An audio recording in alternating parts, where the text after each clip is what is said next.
Welcome in, ladies and gentlemen.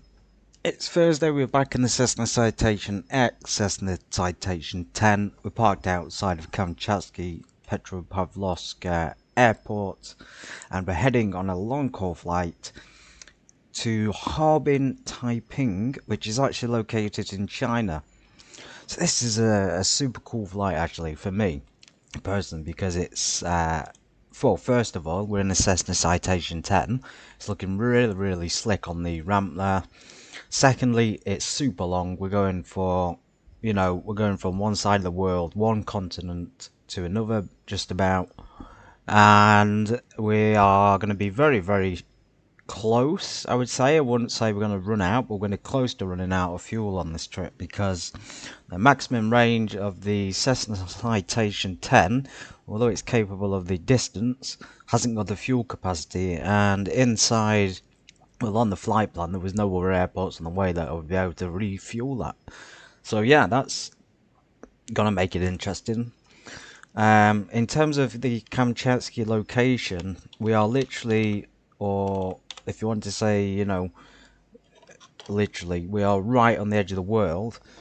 We are as far east as you can go, so there's no further east at this point. We're from, say you start in centre of Europe, let's say, because we've been in Europe with these flights. I've been flying around doing the European flights in the 737.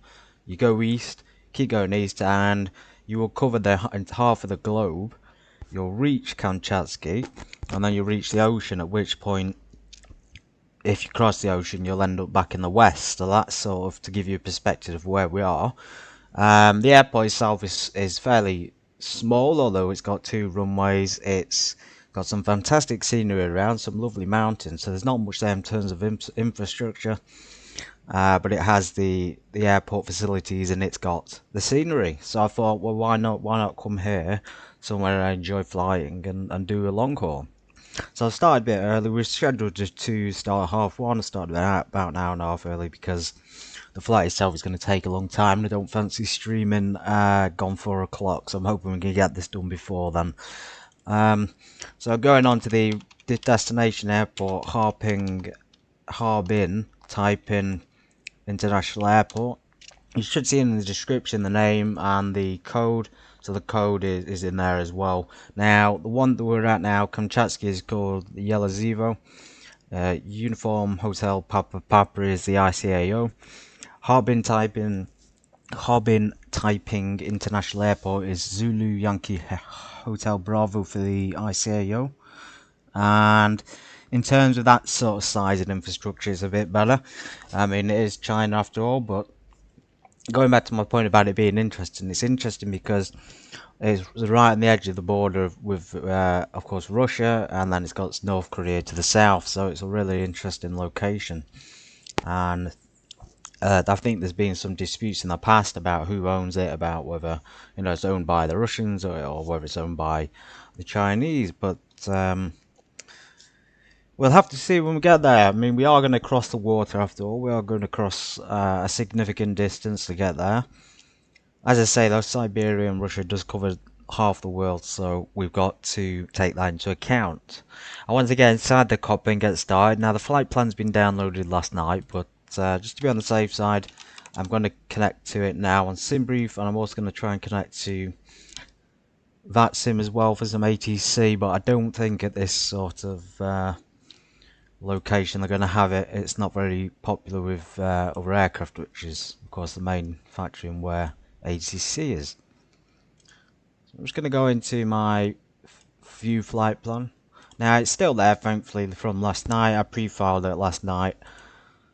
Now, we did have an alternate which is absolutely miles away, but with the alternate today, in case of any issues, is UHPP.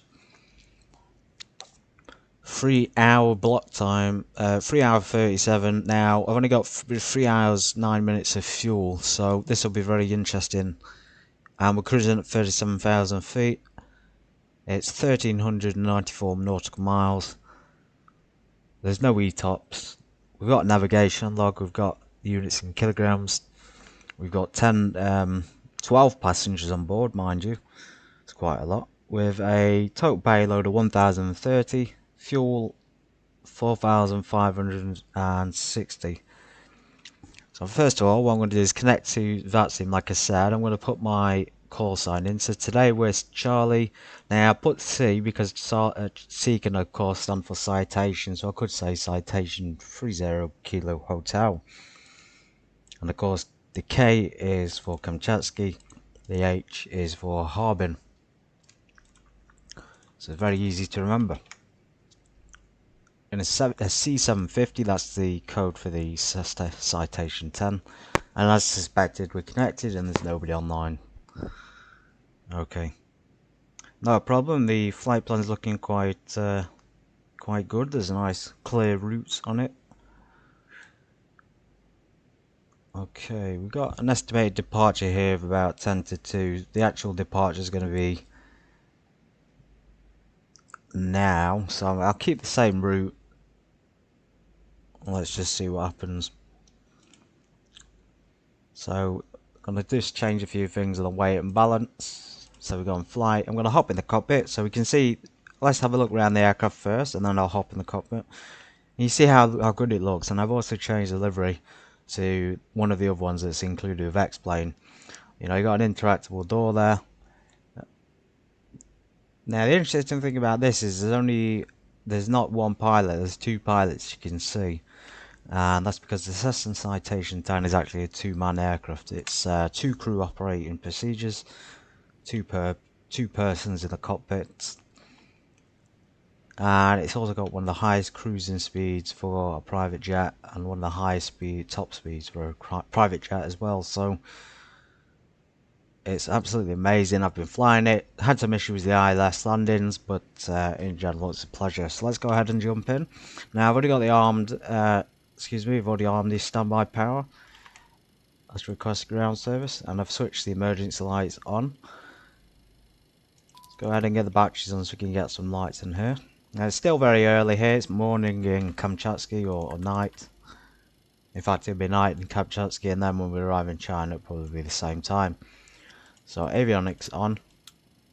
Let's go ahead and change this iOS to the flight plan.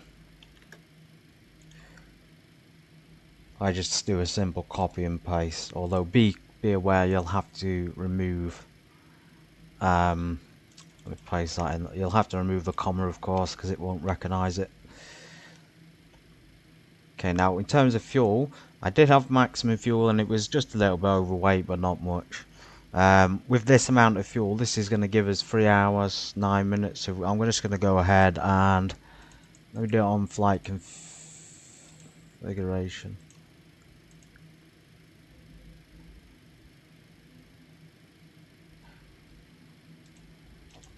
So I'll customize weight balance fuel. So if I have, just to give you an example, so we've only got 2.5 there with the fuel that's planned. I'm not sure why the fuel wouldn't give us enough. So if you put full fuel, 3 hours 16. Okay, 12 passengers. A simple way to do the passenger thing is to just put the total payload in. Cargo 77, already in there, because it's very hard to calculate individual weights. It's more of an estimation. Let's just increase that. I won't do it accurately, so I'll say 1013 because it's giving me 1030 for now. We don't know how much people weigh. It's saying crew 280, but that seems to be like for 4 people, so maybe there's some cabin attendants as well. 12 passengers, I'm assuming that's including 10 guests and 2 cabin crew. So yeah, that would make sense, and plus 2 pilots. I don't know how they're working out, or if the sim briefing is incorrect. Anyway, time, so local time is 20 past. That can't be correct. So my local time in the United Kingdom is 12:22. So I think this one is giving me my time. As you can see, UTC. No failures, thank goodness. I'm gonna get the aircraft prepared, although we can do the flight plan quick on this because there's no IRS, so we can simply click load. UHPP we're looking for, so there it is. Yelizovo Airport, Harbin. If it plots with a warning, do not worry about it. There's no need to worry about the warning. Activate. Make sure the route is correct. It usually is on the citation. The citation is very good at keeping a good route.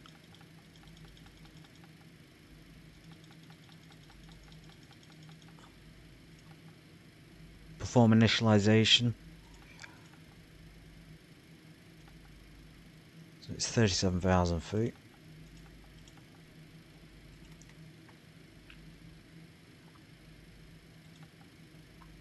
Simply double click, confirm. Make sure you check every page and make sure it says passed, and make sure the information is correct so we can see. Just to give you, I'm not just looking at this and passing by and not understanding it, I am looking at the numbers and things. So here, fuel, gross weight, it's green. On the ETA it says 3 hours 13. That's the alternates. 3 hours 13 on the destination. Destination fuel, so 5.8, we can double check up here on fuel. Well, you don't have to click that, but you can do if you want. Of course here, quantity in...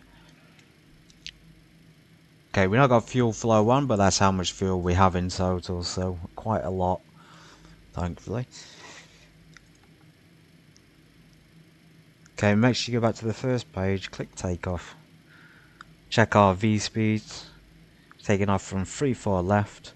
Outside air temperature +4. It's actually quite warm for Kamchatksy. And elevation 127. Dry runways. 5 degrees of flaps. Okay, so V1 is 134. You can see the speeds there. And then VEN are there 190. I don't need to put that into the... there's no... another thing about this aircraft, it might have an autopilot, but it doesn't have a an auto throttle, so everything on the throttle is completely manual. And be sure to unlock the throttles before you do anything, because otherwise they'll be stuck in position. Now, it's a very fast aircraft. Said it before, it goes... it goes 0 to 130 in less than 20 seconds, so... probably even less than that, to be honest. Probably 10 seconds. It's very, very quick. We'll be timing it on takeoff, I hope, because we've got a clock somewhere in here. Can always use my watch otherwise. So yeah, performance is looking very good. Cruise, descent.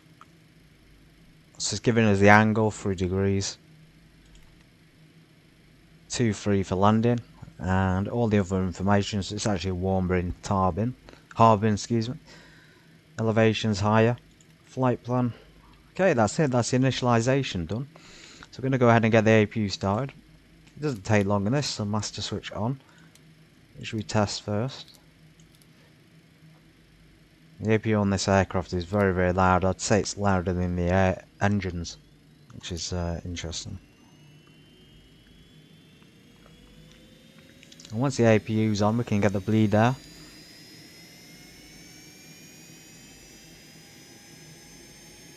And we could put the generator on, and then we could put the bleed air, and then I can stick the cabin packs on, things like that.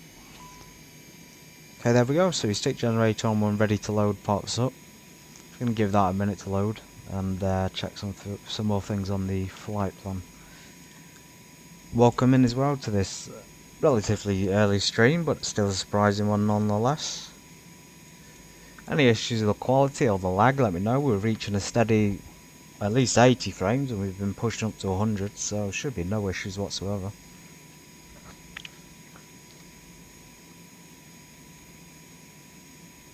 Yeah, frame rate is very, very high.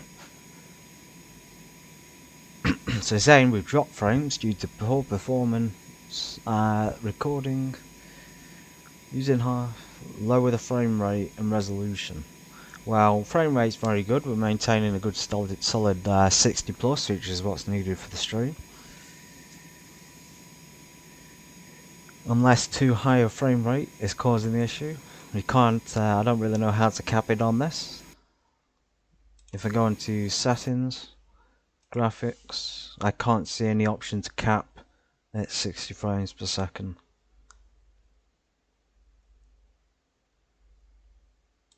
I suppose another option would be to simply increase the graphic demand. No ground crew coming to us, so let's go ahead and stop that. Bit of a pain in there. You can either hop out of your seat to close the door. You can't close it from the external view. I have a quick key, number 3, which makes it a lot easier.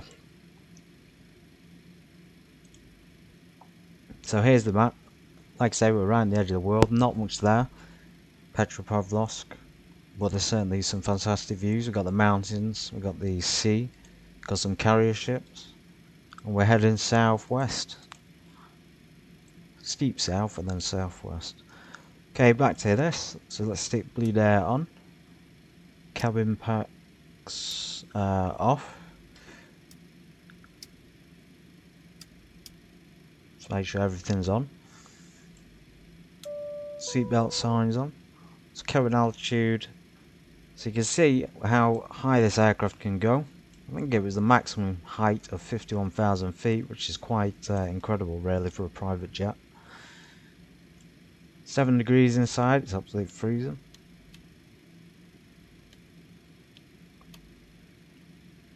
Let's turn that up.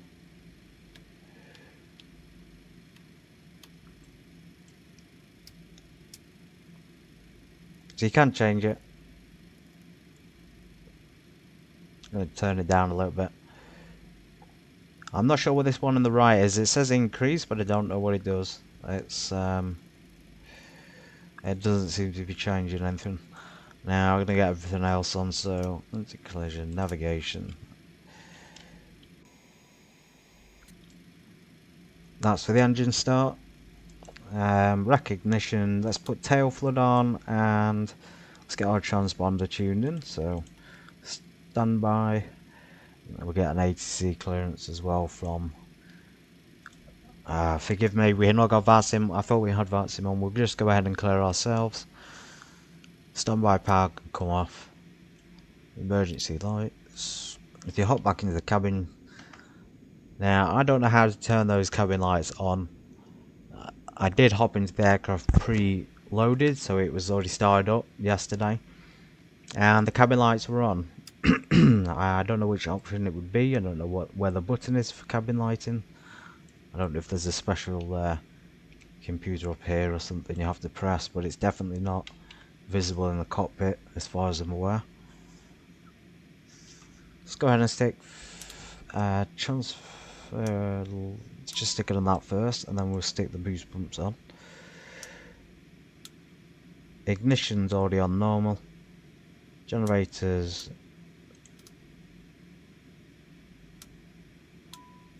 Generators off and engine start on.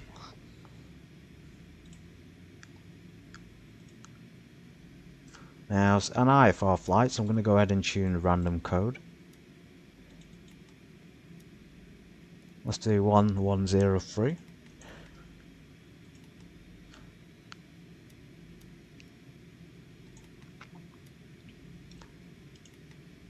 And let's tune to 122.8, which is Unicom, Universal Communications. Engine 1 successful start.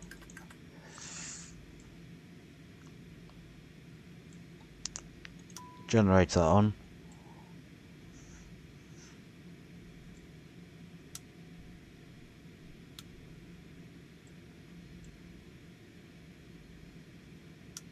Stick both generators on and start the right engine. I'm going to try something a little bit different. I'm going to try and stick the APU bleed air on max. Now remember, this is a long flight, so I'm not in a rush to get going. Start valve open. Speed brakes. Need to find another quick key for that. Don't forget as well, this aircraft, like, it's been a bit temperamental on the ILS. If you want to follow the flight plan, now you can see now it's already locked on localizer. Had that on last night, it didn't seem to want to fly the glide slope at all. FMS for the flight plan. Be sure to select it on both sides. Now you can tune COM1 here and navigation radio. And of course you've got the option down here as well, which is interesting. Seems to be a co-pilot thing. I'm going to tune it on there anyway, so Unicom. It's not really changing. Oh, I see. No, I don't see. My mistake. I don't know why that isn't working. It changed in the nav, not the radio. Only on my captain's side. That's very peculiar that it wouldn't show up on there, but it would show up in the scratch pad down here. A little screen. Okay, let's double check the engine. So, transfer on norm. I'm going to turn the lights down. Ignition normal. I don't know if you're meant to have that on or off. I'm assuming normal is the sort of standard procedure, and same with fuel boost as well. So let's go ahead and turn the bleed air off. Packs on. Bleed air from the engines on. Now once the bleed air comes off, we can turn the generator off. And stop the APU. Don't turn the master off just yet.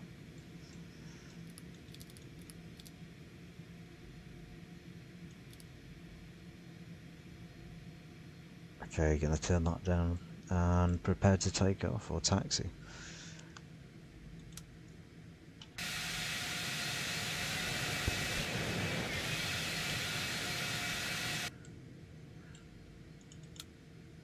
And master switch off the APU, so we're ready to go. I'm going to put 5 degrees of flaps. You won't find any trim recommendations unless the flaps are placed. So,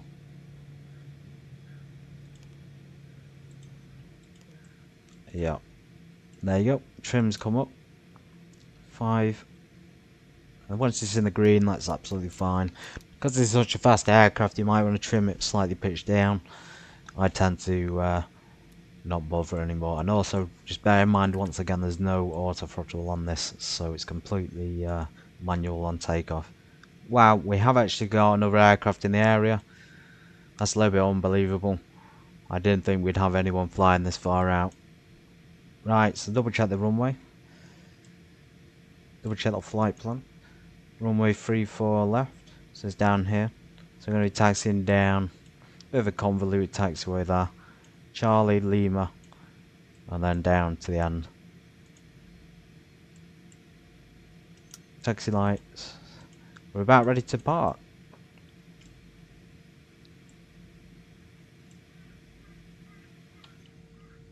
Cabin lights still not on. Just going to check before we depart actually what the how to change it and what the key is.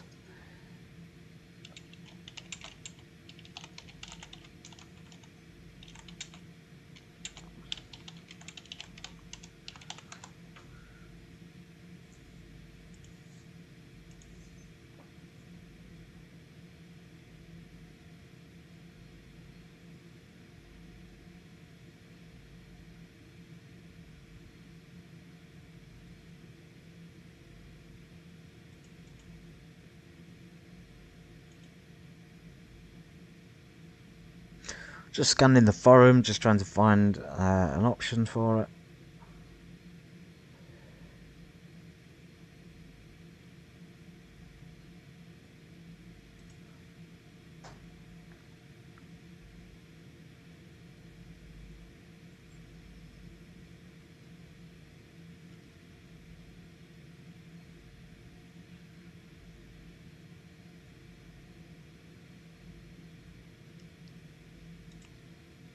So apparently someone's saying there's one on the first officer side of the circuit breakers.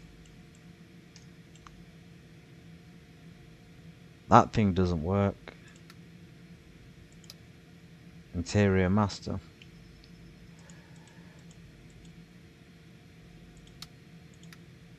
So we switched that to normal. I don't even know if you're supposed to switch that on. I've never used it. Oh, there we go. So that interior master switch is for the cabin lighting and TVs. So that's pretty cool. It's definitely not needed to start the plane. But that's very, very cool to have the cabin lights on. I absolutely love flying the private jets. So let's go. We got a straight out departure. Brakes off.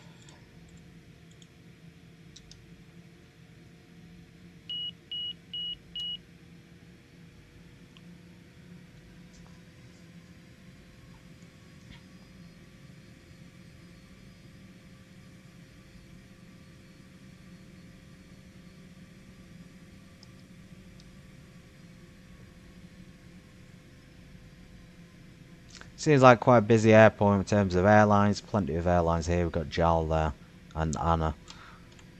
Maybe European, not European, sorry, but Asian airlines, which is great to experience. So straight down Charlie and right on Lima. I hope this aircraft can tolerate 37,000 feet. It's not giving me any issues on the flight plan. I'll keep taxiing down here. Turn the heading to our heading, and then the altitude 37,000. We're going straight up to it. Real pain having to do it by hand as well. 37. Is it 38,000? Oh dear. Double guessing myself. Never a good thing.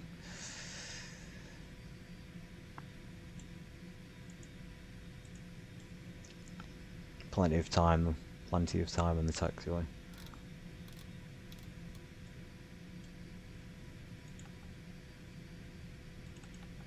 Yeah, 37,000 feet. I think we can arm vertical navigation on this and lateral navigation. There's no lateral navigation, but there's simply a navigation switch. Both sides have got flight plan on. Yaw damper could come on. I'll select navigation. See, it's come up with LNAV. We want it on the roll, and then lateral navigation and vertical navigation like that.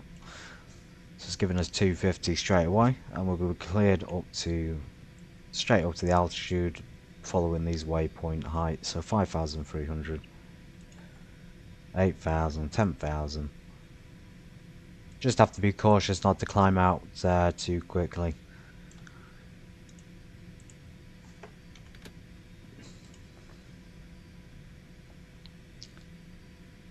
You got UHPP Centre.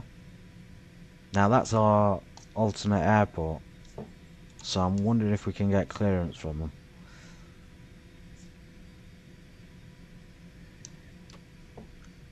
Very long taxiway at this airport as well.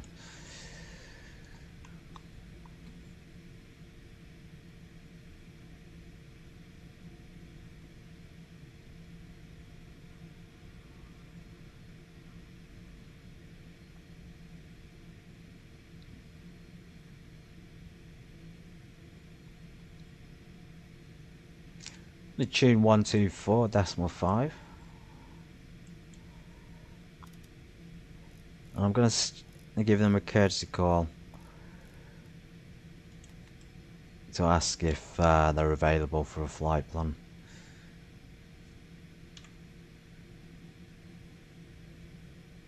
Actually, you know what? I'm not going to give them a courtesy call because they haven't contacted me. See, sometimes it can be a bit tricky when you're flying on VATSIM. You don't really understand. Well, I don't most of the time because the controls are so... Sometimes they're so far and you think you don't have to give you clearance, but then in reality they do. It just means when we get to that area we're going to have to... Oh, hang on. We have... Yeah, no ATC here, but we have ATC when we pass through the area.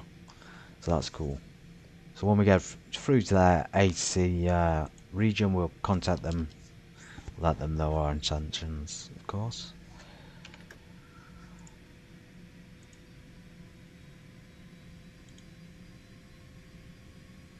And thank you to everyone who joined the last flight from Serbia, Belgrade to Turkey. Really good flight, really good landing. Hope you all enjoyed it.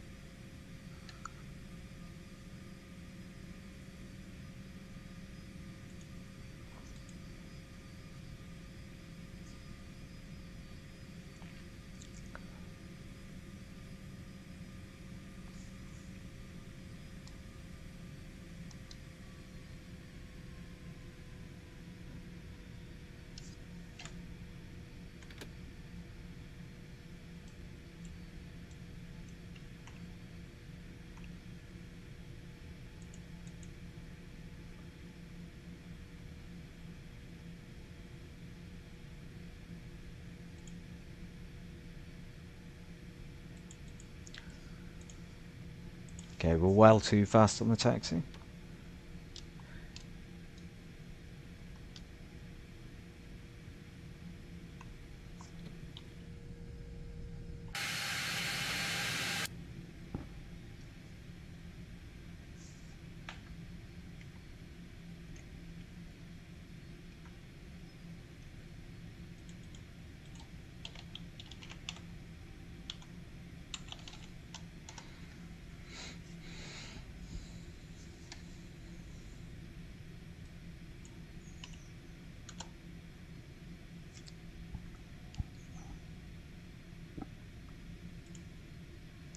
So it's midnight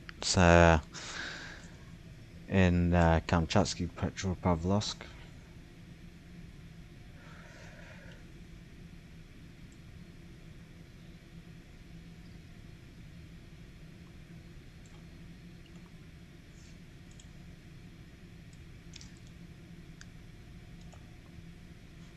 Since we're going to be entering this active runway to taxi to take off, we're going to stick our strobes, place the strobes into on position, and it gives other aircraft to ident we're on the runway.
Transponders on.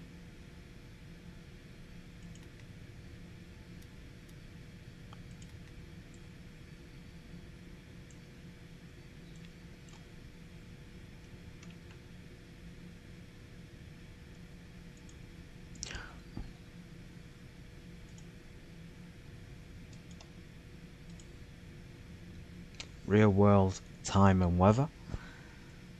Go ahead and do a U-turn. So we've got given us a taxiway to taxi round as well, which is handy.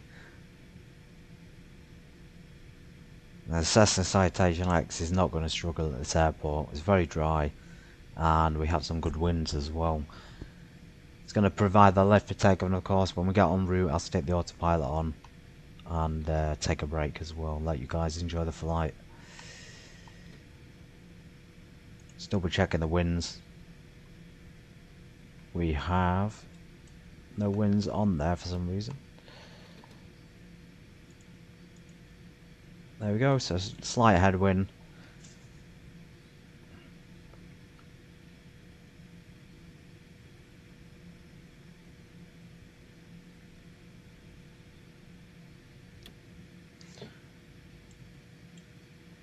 Landing lights on.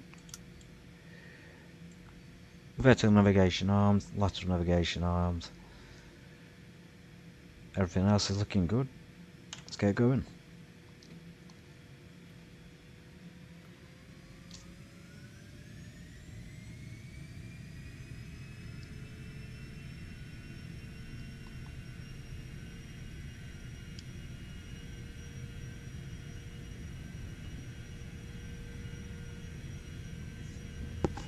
$80 knots.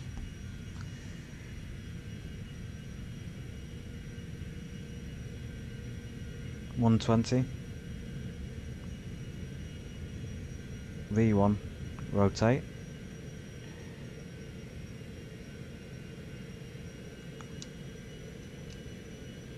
Okay, climb thrust.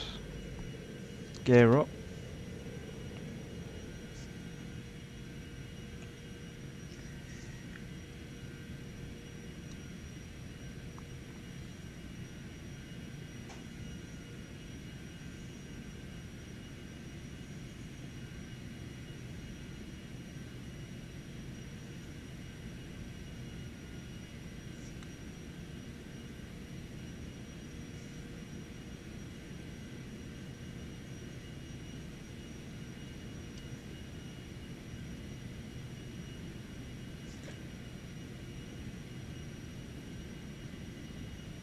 Can't see much outside the window, well, we're certainly on track, flying very, very steadily actually at 240 just about, just crossing 3,000 feet. Okay, flaps can come up. I'm going to increase that speed to 250. Hand flying this departure. In a moment I'm going to select the autopilot once we cross 10,000 feet.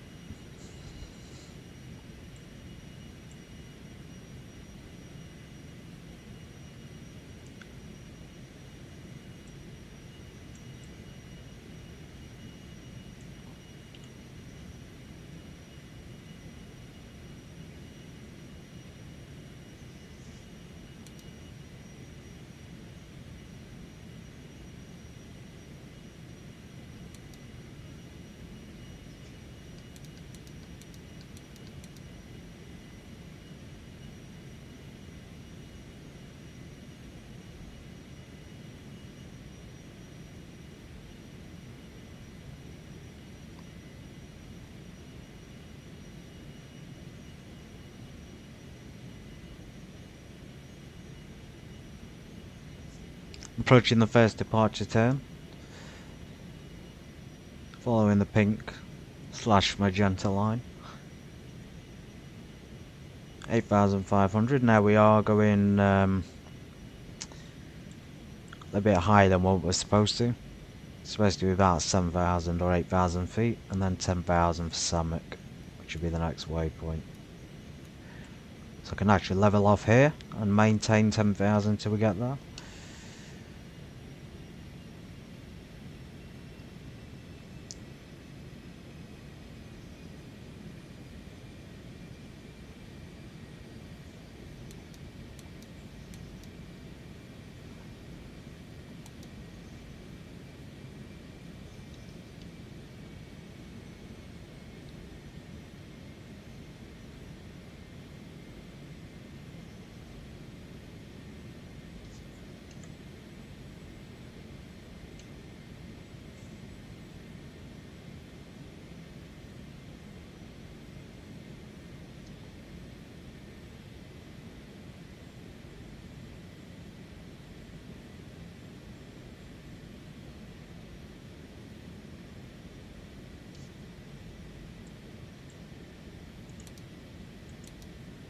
Landing lights off. Bank angle.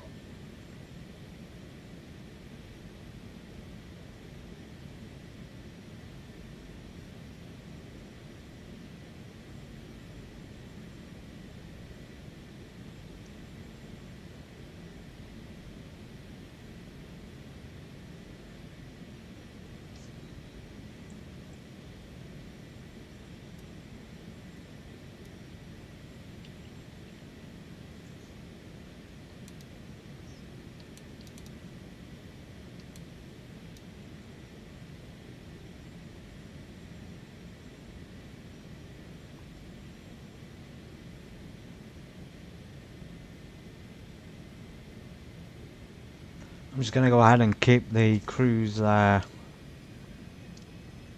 thrust on. And climb thrust.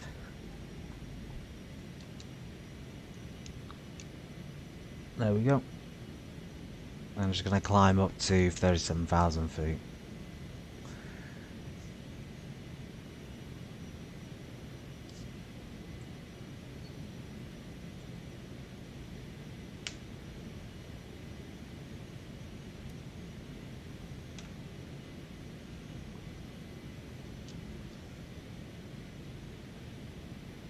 So it might take about 270. You can see the pink number there, that's the guidance.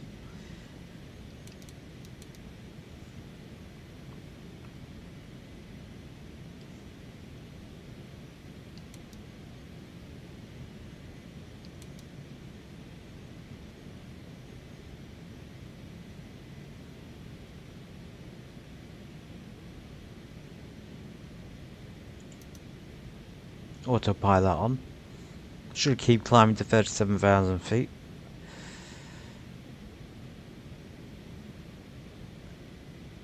There we go. Now, one thing I didn't do is check the pressure, local pressure. There's Kamchatksy. Although, to be fair, we're on standard pressure now, it doesn't really matter. Standard pressure on both sides. And on the backup instruments. It's already on there, 1013 standard pressure. So that's it. I think I'm going to stay the cockpit. I shouldn't do this, but I'm going to anyway because it's stream view with the lights on. Fantastic. A cool little wing view from the cockpit. No cockpit door, by the way, so completely open to the rich passengers, of course. Got no idea what the performance is going to be like on this trip. We got 37,000 feet. Fingers crossed we can make it. Everything's looking good though. Turbine is, you know, a good 91% on M1, and then, sorry, turbine 97, and then M1 91.8. Fuel 11, just under 12,000 kg. I think that's fuel quantity, unless this is, so we've got about 5,000, just under 5,000, and I'm not sure what that number is at the top. Fuel flow is good anyway, everything else is green. Got engine performance, you can see it's all working. Control positions.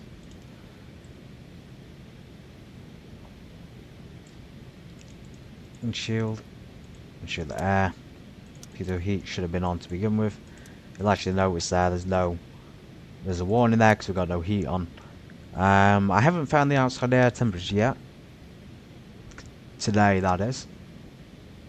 On here, so I'm gonna give a quick look around. Have a look.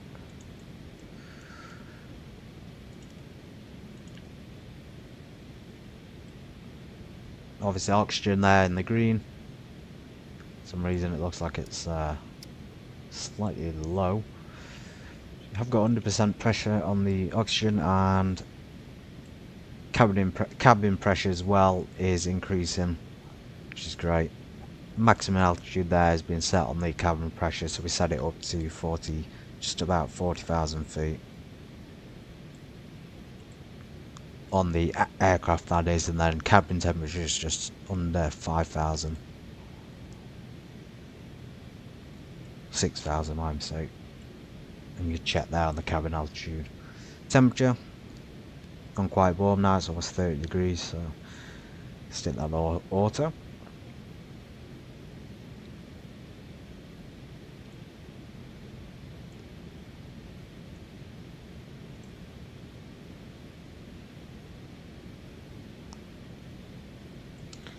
I'm thinking, you know, the air temperature should be in an easy to spot place. Now it should be, I think, in my, you know, personal experience of flying, I've always enjoyed it when it's on the panel here, or if there's a small dial.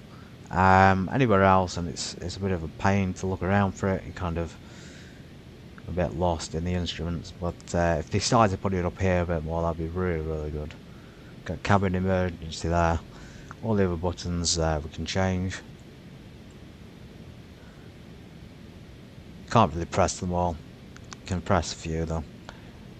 Weather, we can turn it on or off. Transponder can come to altitude.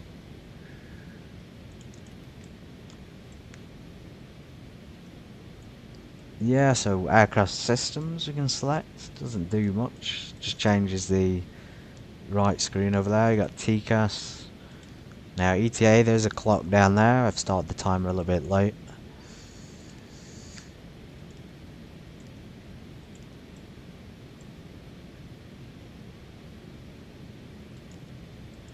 That doesn't seem to change anything.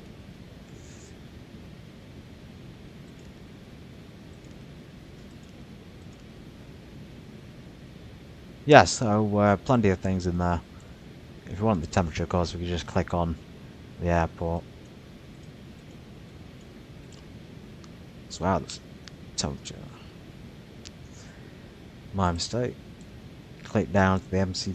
We did actually find it in here before. I can't believe I've already skimmed past it. We skimmed past it on the FMC and we was doing the takeoff performance and things. Give you the temperature, and you know, this is the outside air temperature now. Minus 39. That's good enough for me to stick the anti-ice on, so it's all on. Not the engine, so we stick the engine on. And stabilizer, slats, I'm not sure about slats, so we'll stick them on anyway. And then everything else is on.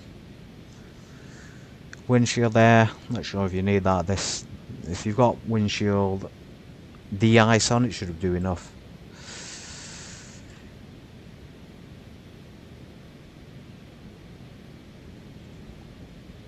Welcome in, finders. I hope you've been alright. I apologise if you've missed me, but I had a quick break from the stream for a week.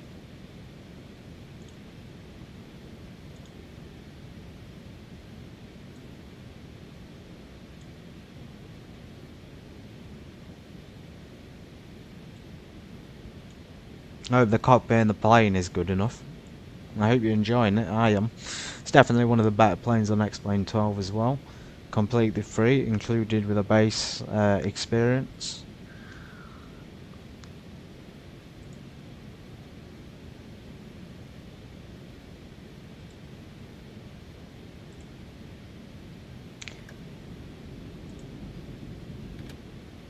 So according to my stream, it's looking very good. It's looking clear. But it is coming up with some warnings that we've been lagging. Anyway, flight plan 4000, just double check the fuel again. We've got enough fuel on board. The air rack cycle was out of date, but that's fine. We didn't file our flight plan with ATC. That's a bit of a pain, unless I filed it last night.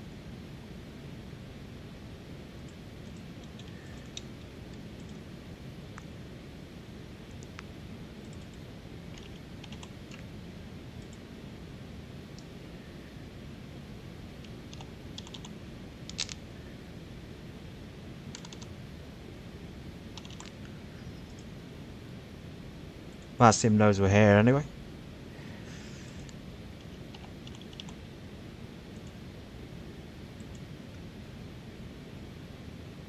Having some issue with the cruising speeds.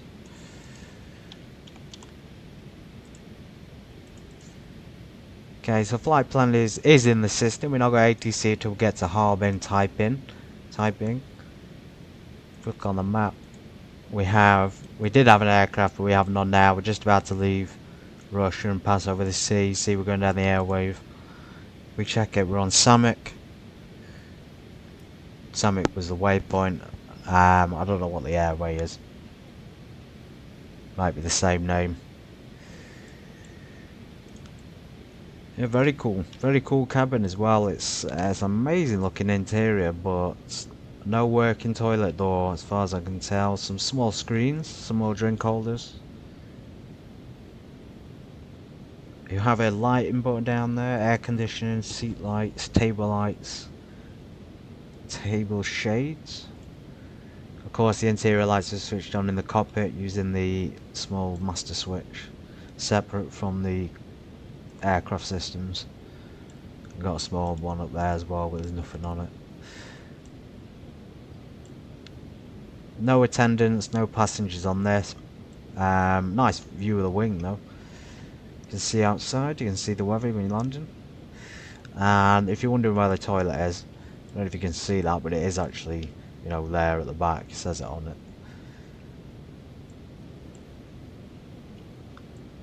What a cool view though.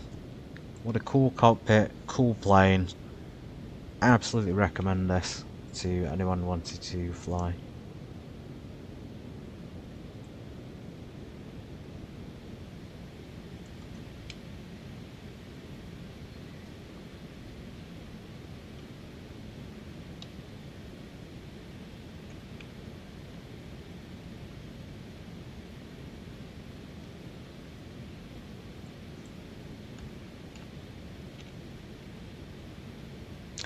So since we're still climbing, and we're doing this relatively quickly at this altitude, we got the cruise climb thrust, and then when we get to cruise, we've got a cruise option as well.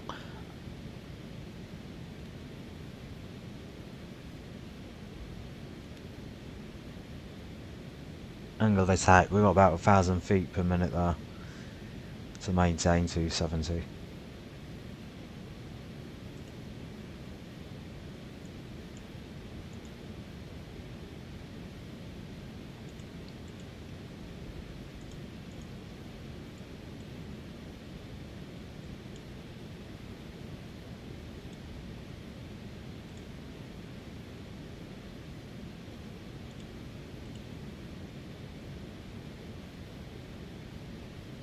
Okay, centre's gone offline at alternate airport.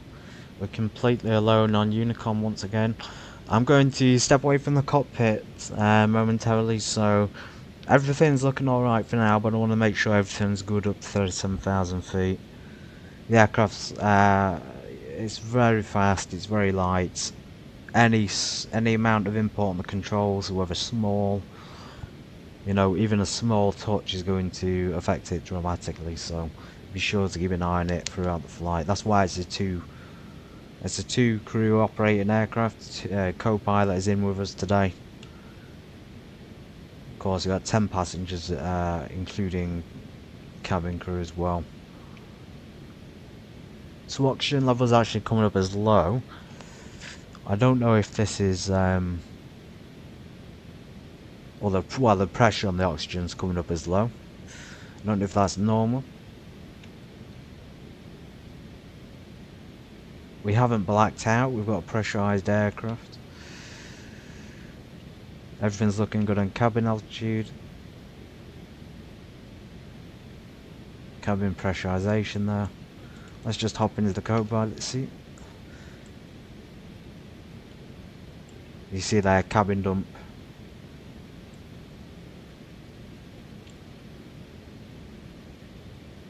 Cabin dump. And all the isolation valves, etc. Normal. Everything's normal. Temperature still 23 degrees inside. Very warm.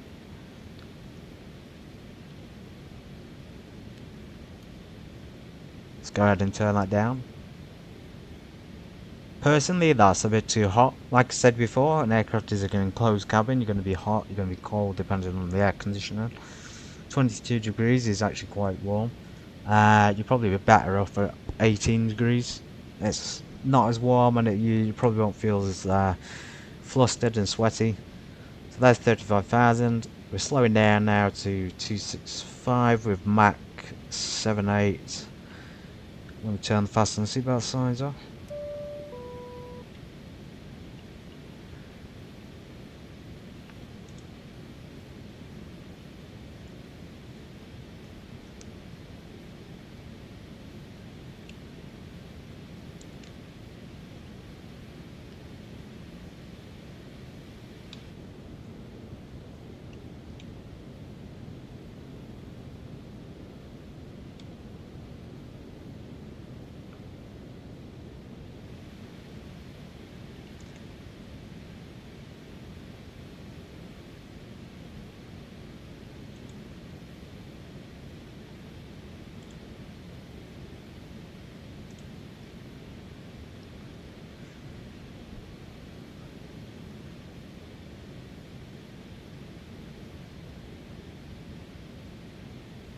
Seems to be struggling to climb at this rate.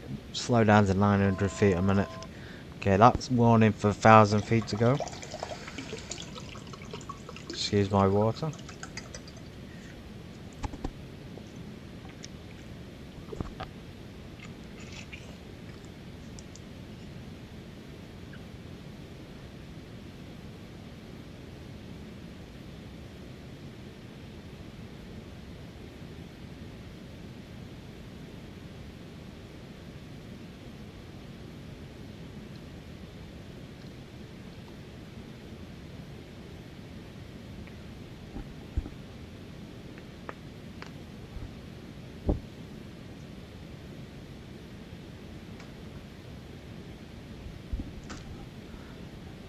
I think at this rate, this flight might actually be done pretty quickly. 37,000 feet will slow us down, of course, but in terms of speed, we're actually performing better than the 7, on par with the 737, I'd say. So we should get there in time.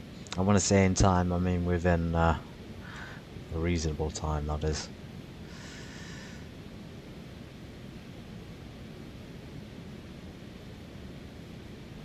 If you want to see more flights on Cessna Citation 10 on my channel, you can expect them in the future, although we've skipped the European flight today because we're sort of pre-planning for the future. When we get to back in the 737, of course, we'll continue on to Georgia and then Moscow, and then from there I may do a Trans-Siberian experience in the Cessna Citation 10. So from Moscow all the way down to Kamchatksy, Petropavlowsk, which is where we've departed from today. And that would be an interesting flight. Or a series of flights, I should say. Okay, speed is increasing. There's 37,000, so I'm going to decrease... well, I'll leave the thrust on climb and let the speed build up a little bit. Let's see if we can reach 200, and... it's given us 280, just below 280 for the cruise speed. I don't know if you can see that, the pink line. I'm currently at 265.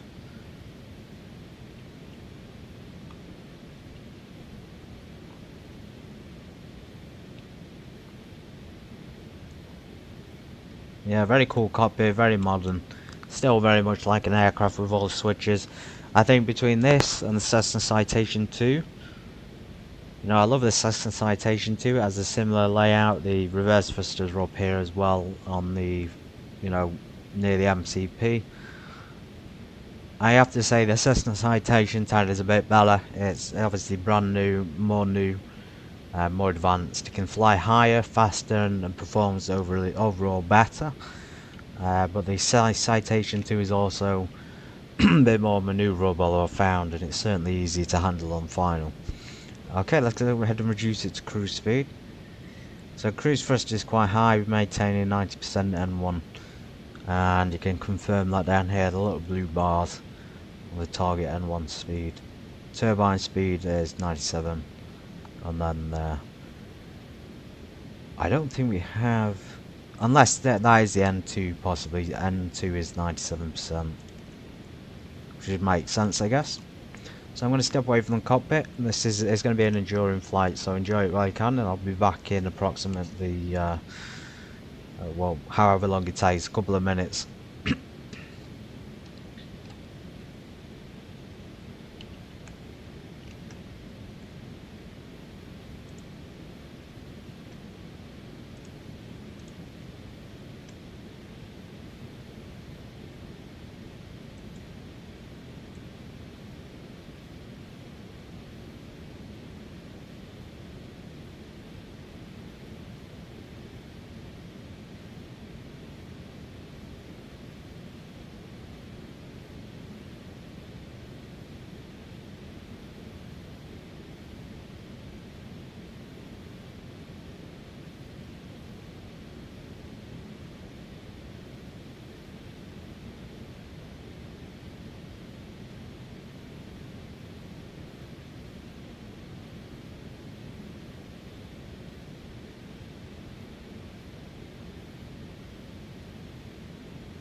I've returned to the cockpit, ladies and gentlemen.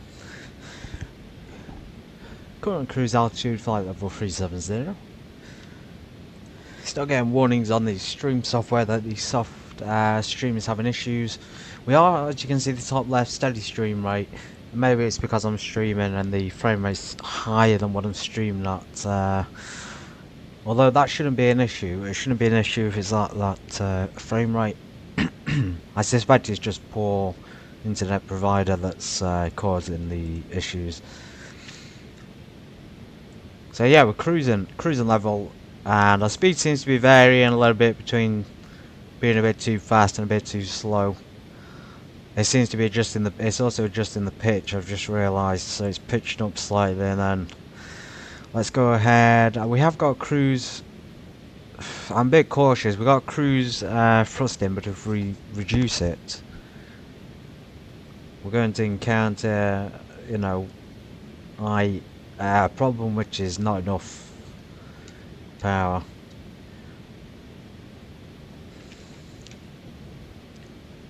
Since there's no water throttle, it's all hand driven. We've got to change it all by hand. There's no cheating with the water throttle, I'm afraid. Very cool little throttle, by the way. You got a GA there for go around.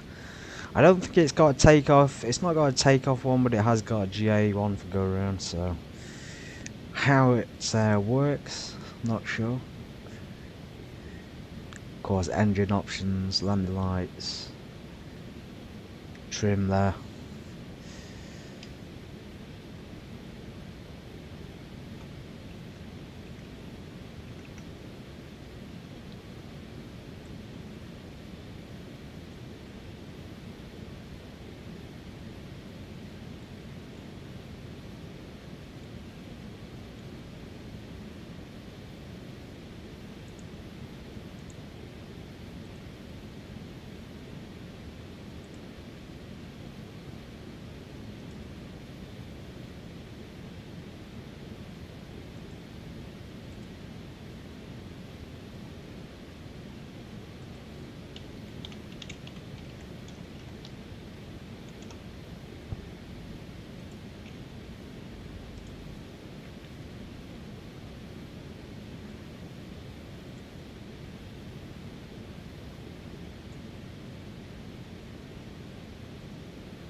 Judging by the look of the journey of the map, so we've left the Yelizovo Airport, Kamchatksy, Petropavlowsk, which is right on the eastern side of the world.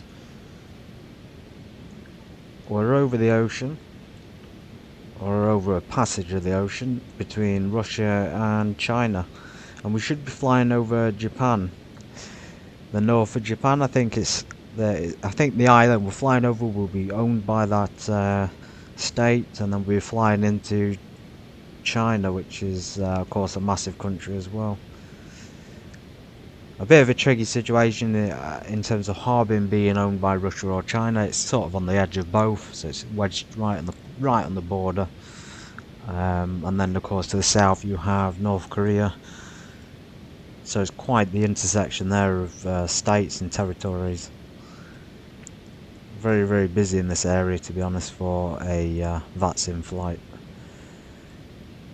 UHPP alternate airport does have ATC, so if we need to make a stop there for, let's say, fuel or an emergency, we can always do that.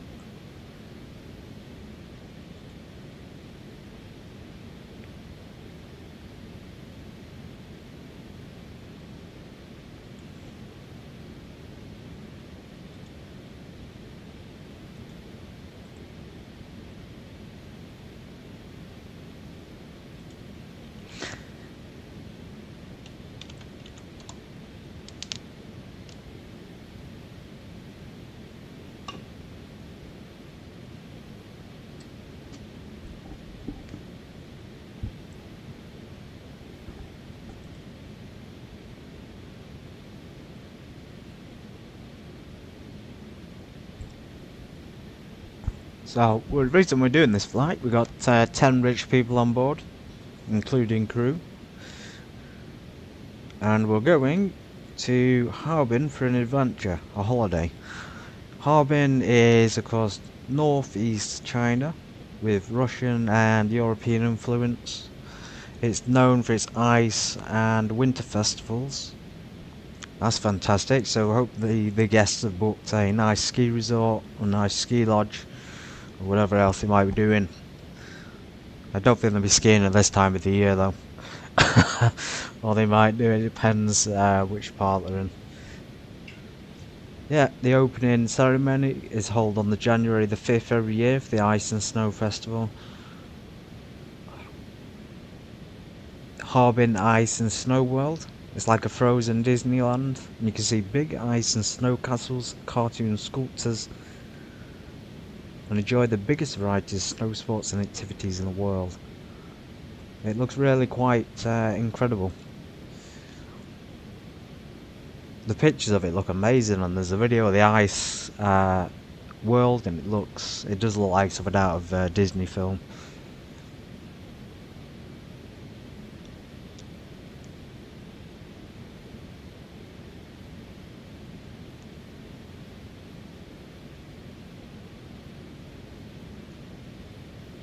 It's actually known as well, since it's for its historical reasons and its close ties to Moscow, as Russia and European culture, is also referenced as Oriental Moscow, due to the Russian influence. It's called or referenced as Noah's Ark in the Far East due to its Jewish history, and the Japanese Auschwitz, which is not the best combination of words in there due to the Japanese influence, but there we are. But Oriental Moscow sounds quite nice.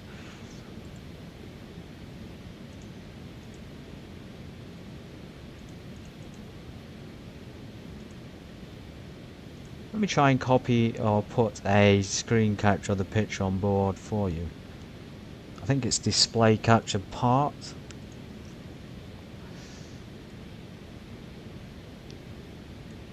And then I select the area. Now I'm trying to show you the picture without blocking the entire screen off. Okay, you should see something on the screen in a second.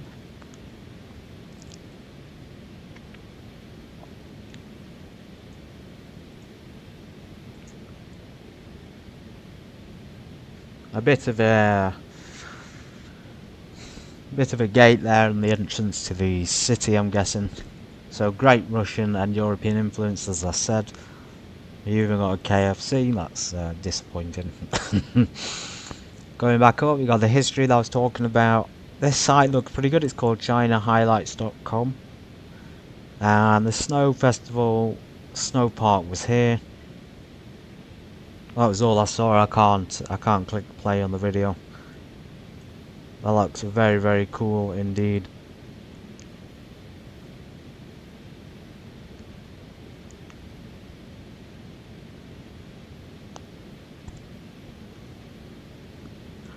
Yeah, so there's the location. Actually, that's really, really handy to find that. Harbin, we've come from this small island up here.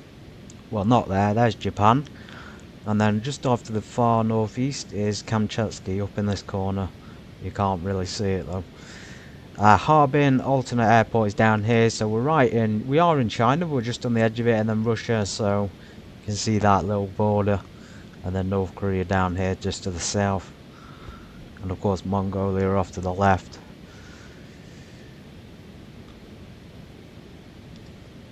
$10 million people, so it's certainly not a small city. A lot of interesting facts on that site. I'm actually going to favour that site and check it out later. It looks very, very interesting to read, and it seems like something that would be interesting if you were going to travel there.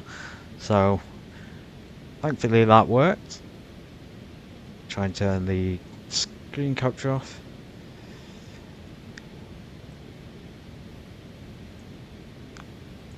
Okay, it should have gone off now.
It is absolutely insane to find us. Surprise, everybody. We're on an insane long flight today. I should welcome the Russians, anything here, or anyone who speaks Russian. We are in Kamchatksy, Petropavlowsk to China. So welcome in, Privyet. Now, when I originally planned the flight, I didn't expect it to be as long as it is. But it's still worth it. Still worth the flight time. It came up as about 3 hours on the sim brief in terms of our fuel. And in terms of distance, we are going a bit faster than we're supposed to, so hopefully we'll get there a bit sooner as well.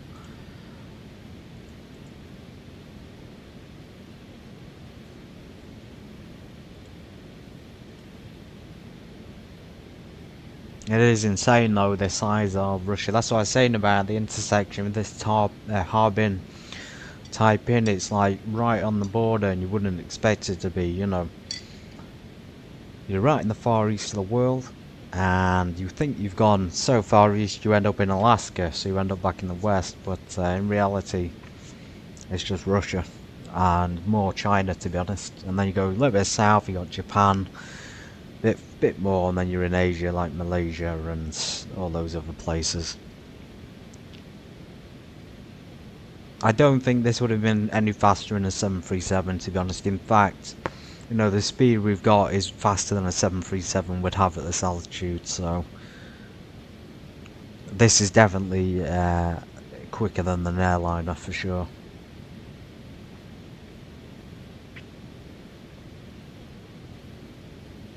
I wonder if we can check, actually. I'm going to check on the FMC if we've got an estimated flight time. We had an ETA earlier.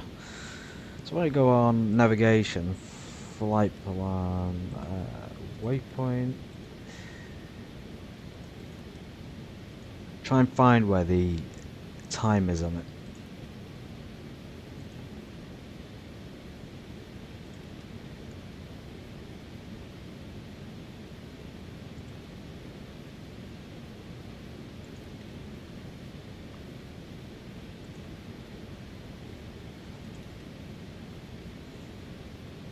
So it's coming up,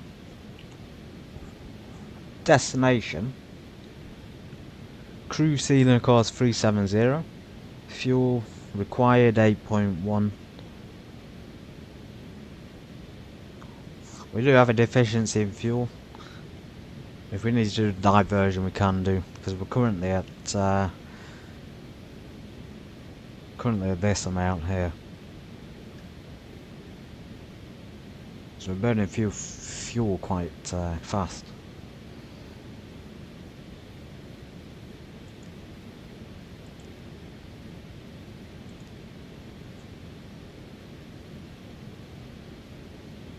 Yeah, going down here, it's saying 2 plus 28, 2 hours, I think that is.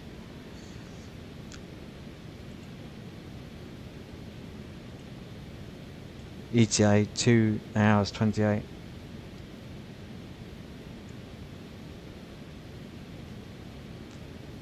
Distance 1,000 nautical miles. I think I went through the distance at the beginning. 11 time zones, blimey. Yeah, so I went through the distance and it was over, you know, it was well further than I would usually fly on a Thursday, that is. 1,394 nautical miles. It doesn't even look that far on the map. It looks really close to each other. It's just it looks closer than it would be from the United Kingdom to Germany. I'm not even kidding. But it's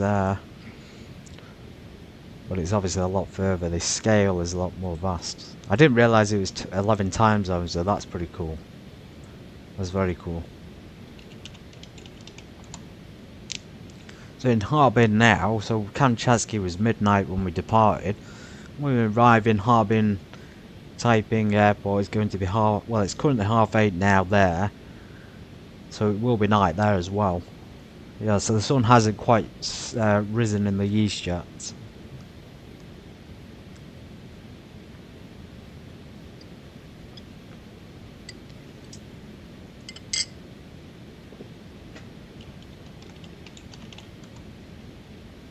of course in Florida, sun is just rising in the morning there, it's 8:30.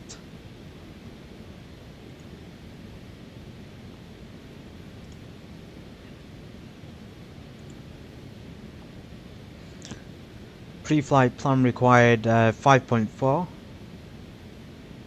Difference of 3.3 there. A little bit concerning.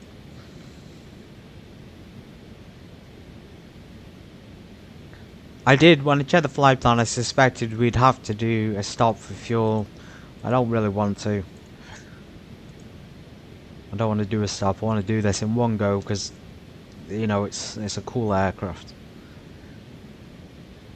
In fact, judging by the map, we're right over the sea. We've not really got any other options to stop other than Japan, or even our alternate airport. I'm not sure what that is there. What is that?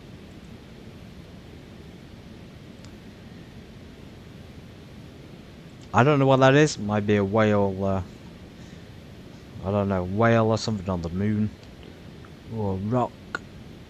Of course, plenty of ships and boats and a carrier there.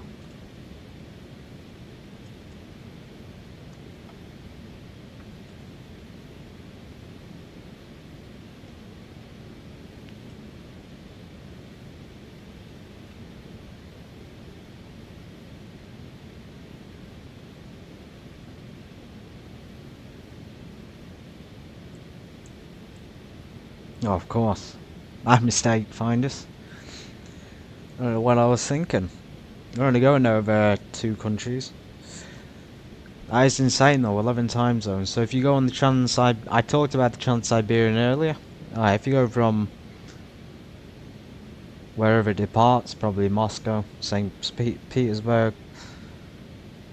That's insane. You'll end up going from Moscow to Vladivostok, which is the end of this Trans-Siberian Express.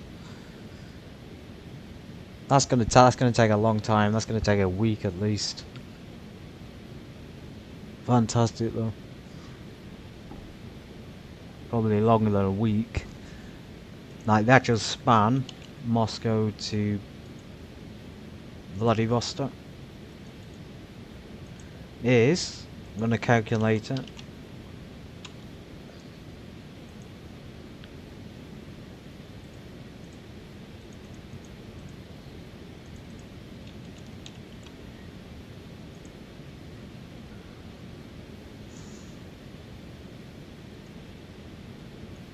Actually, to give you some sort of reference, because we set off Kamchatksy, we're going over Japan. When we come back into the Russian territory, Vladivostok will be to the south of Harbin. So I suppose if we wanted, we could do a diversion to Vladivostok instead. That's the end of the Trans-Siberian Express. It's 5,600 nautical miles from Moscow to Vladivostok. So that is absolutely insane. And as you say, find us 11 time zones.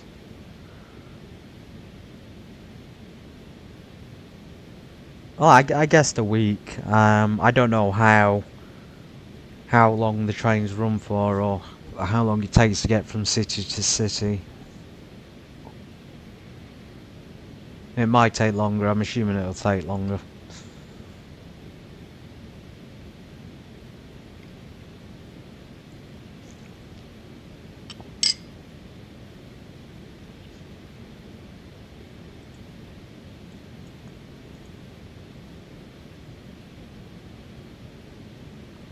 Like the flight, if you do a flight from Moscow to Vladivostok, it takes 15 hours. That's insane. And as I say, a week is actually right, that estimation, because the transport options come up with a bus and train, and it's saying 6 days, 18 hours, 39 minutes, so just under 7 days. I can't imagine somebody wanting to travel on a train, you know, all day, so they want to explore the cities and let us slow them down things.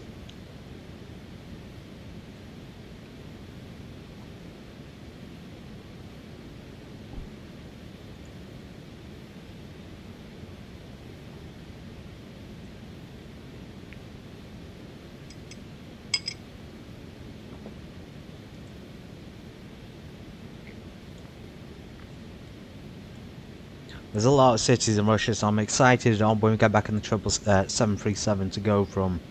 Of course, we're going to Georgia and then we're going to head up to Moscow, but that's going to be very, very cool.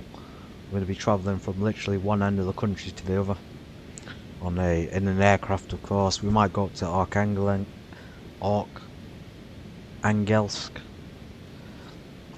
we could go up to Vorkuta, up in the north, Siberia. We go to Novosibirsk, probably, Yekaterinburg, Chelyabinsk, Krasnoyarsk, Yakutsk.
Train from Newcastle to London is less than 3 hours. That sounds correct, yeah.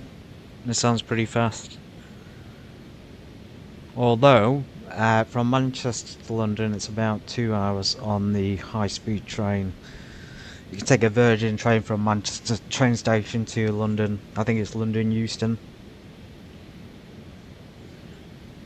So yeah, Newcastle's about an hour from here, so I'd say that's accurate. On a train, that is. I'm just clicking on to Wikipedia to read about the Trans-Siberian. It's coming up. You should be able to see it on screen now.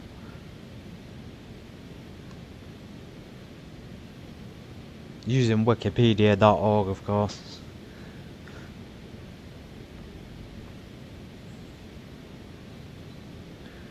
It just gives you of course, Wikipedia has everything, but I'm just reading through to find out more about the distance. It's saying here, Moscow to Vladivostok, as I mentioned, trek length of 5,772 miles. That's incredible. And that's non-stop track as well, so I don't think you have to... I haven't heard of the trains having to change to another carriage or to another wheel set, etc. So that's one straight connected track, I'm guessing. 8 time zones there. 8 days to complete the journey. Okay, so I think I did well on the estimation. 8 days to complete. The third longest single continuous service in the world. And of course you can go to Moscow to, I hope I'm pronouncing it, Pyongyang service. I think that's North Korea. I didn't even realise that North Korea and Moscow were connected by train. And former Kiev to Vladivostok service. So yeah, these route actually this route, when we do the citation across Russia, we can stop at these airports as I mentioned. So there's Chelyabinsk, there's Novosibirsk, Krasnoyarsk, Irkutsk, and Vladivostok, Chita, Khabarovsk. That's very, very cool. So I'll save that for the flight throughout Russia, and then we can make stops to those on the way. Chita Oblast got all the information, and there's Harbin, which is where we're flying today. The cool, very cool picture as well. A very modern railway.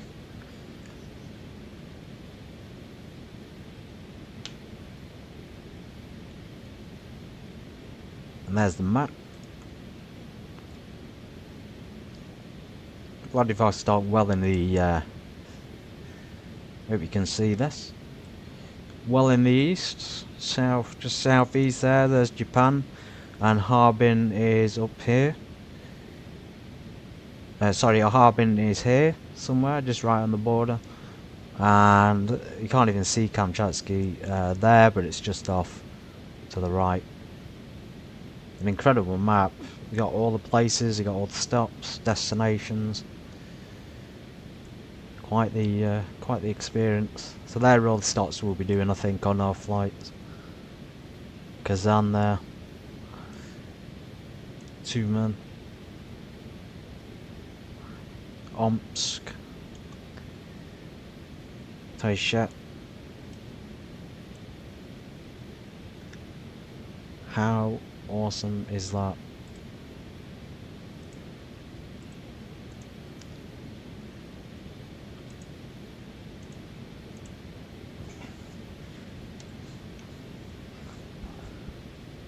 Yeah, to be fair, I'm learning as well, Finder, so I never knew that. Well, first of all, I never knew that the train itself made that many stops. I thought it was just one continuous journey with a couple of stops in there, but it stops pretty regularly, it seems. Imagine what kind of train they use there. They must use I can't see them using modern fast high-speed trains. So it must be a very, very long journey between each city.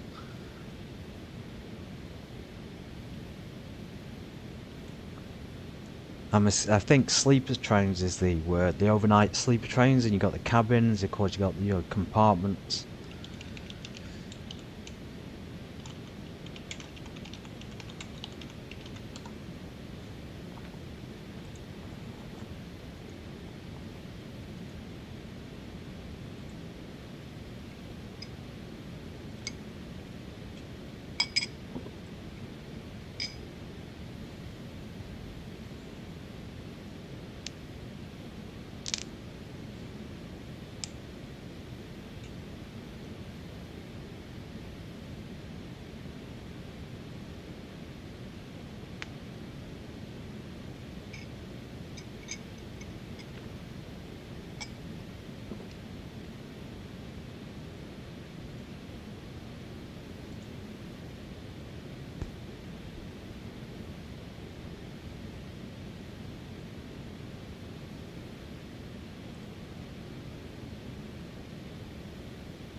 It's saying there are two trains that go through the whole route.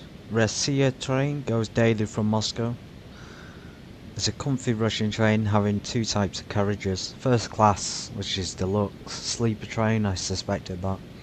And second class, which is soft sleeper option. Standard and cheaper train that goes once in 2 days and has two types of carriages. Second class soft sleepers and third class hard sleepers. If you travel with stopovers, there's a wide choice of trains. Brilliant.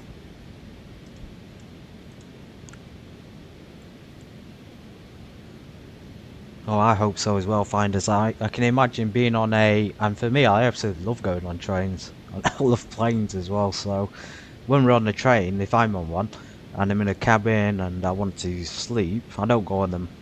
I haven't really been on one, to be honest, so I'm talking about when I'm on like a standard train with normal seats. It can be uncomfortable if you're not got refreshments. I got served refreshments on a couple of trains when I went to London, and on some longer trains to Manchester as well. But in general, I think they have like a food cart or something, which is fantastic. Just imagine sitting there and eating the, warm soup and eating the warm bread in the train. That must be quite nice.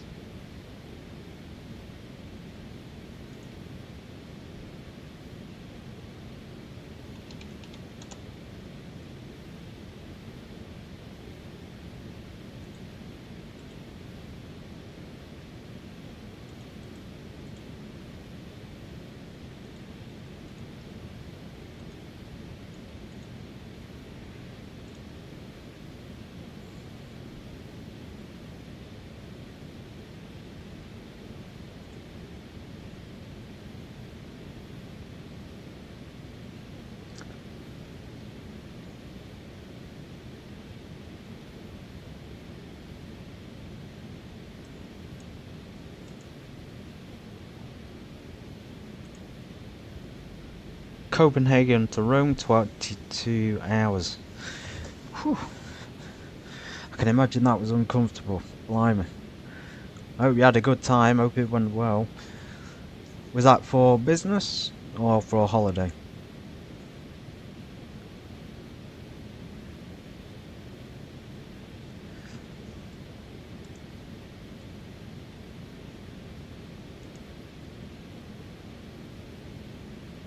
I should be back in 1 minute.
I'm back. Vacation, fantastic. Some amazing architecture in Rome. Amazing history, of course. Amazing paintings. The Renaissance.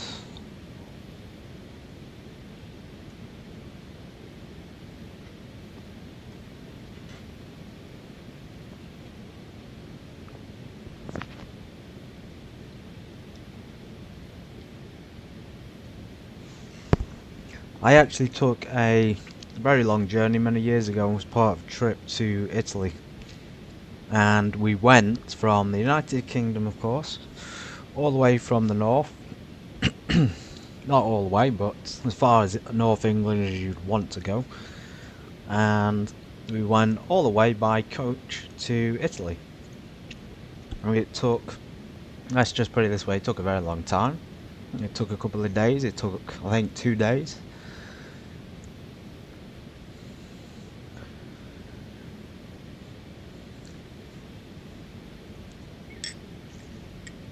Oh, really? When I was in Italy, it was we went there to ski. Of course, it was actually quite warm there as well, despite the snow. It was very sunny as well. So yeah, that was a long 2-day trip on the bus, coach, all the way down through Europe, France, Germany, and then Italy.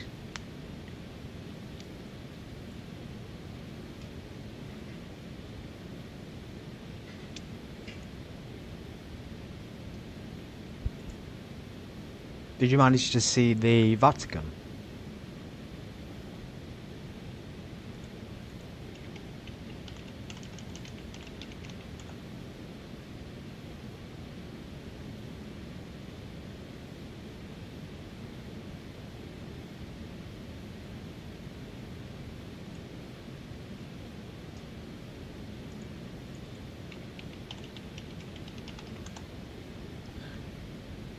Rome's like, obviously, of course, capital of Italy, but oh, north of Italy. Oh, okay.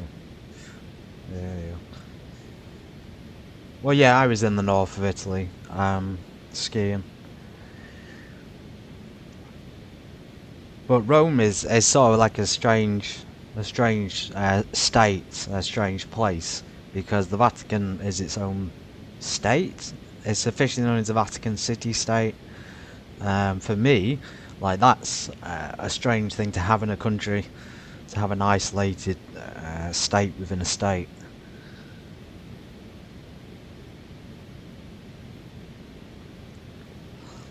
Of course, rest in peace to the Pope, who recently passed away as well.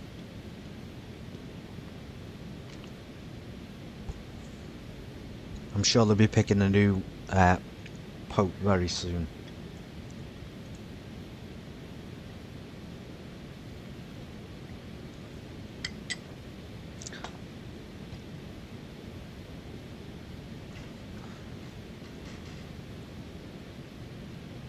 Amazing.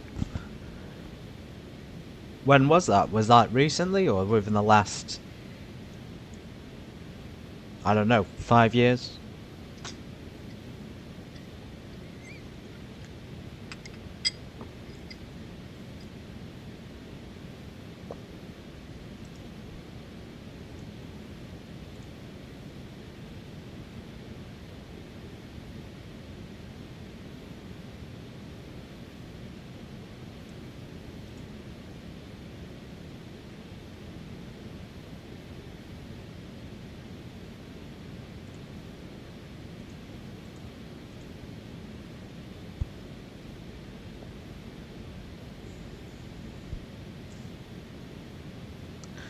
So yeah, that skiing trip of mine was the only time I've been to Italy, I think. I actually really enjoyed it. I found it very, very nice.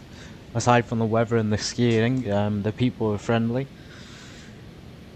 I didn't get to see much of the local area, but the hotel I was in and the place was really, really nice. It wasn't in like a main city, it was just in a town. And the town was beautiful. There was a lot of cobble streets. There was things to do, you know, people outside playing, and yeah, it was lovely. It's not hard to see why George Clooney bought so many properties there, in Italy, of course. I think he has some houses on Lake Como or something, which is cool.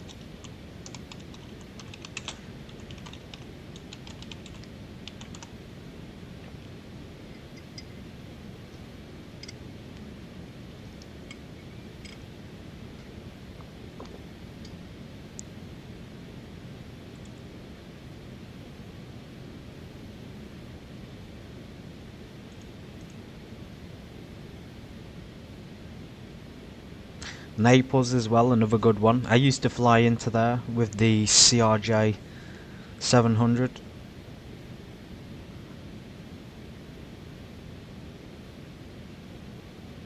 It'd be nice to fly back into Naples in the future, I think. Might not be in the CRJ though, we can do it in something else, maybe in MD.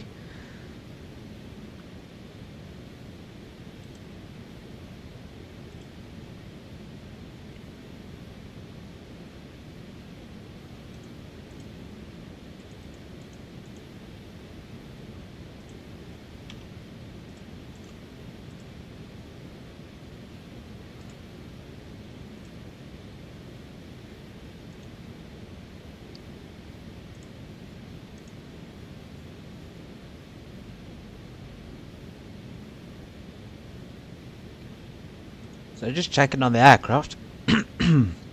Cruising along quite nicely at 37,295. This line has appeared here. That may be a weather warning, or it might be terrain, or it might simply be the end of territory. It's just occurred to me, something just occurred to me, but oh my goodness. If I don't have scenery installed, that would be the worst embarrassing thing to happen on stream. I think the scenery for the area though, and a bit of China of course, Beijing should have scenery. Should have seen at Harbin as well.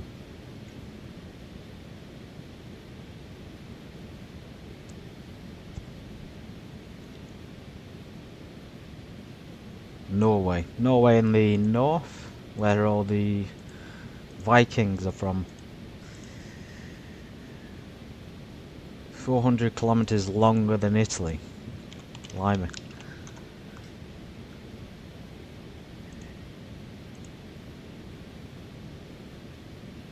I suppose Norway stretches, yeah, I'm looking at the map, it's stretching well up, of course, wraps around Sweden and Finland.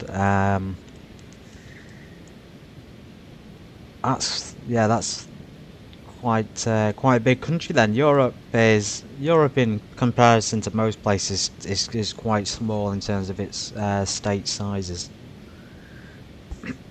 Even Africa has, if you go down to Africa, we have places like Algeria, and that is, you know, that's massive. That's almost like 2 or 3 times the size of Spain. So yeah, Europe is very, very small in comparison to the rest of the world.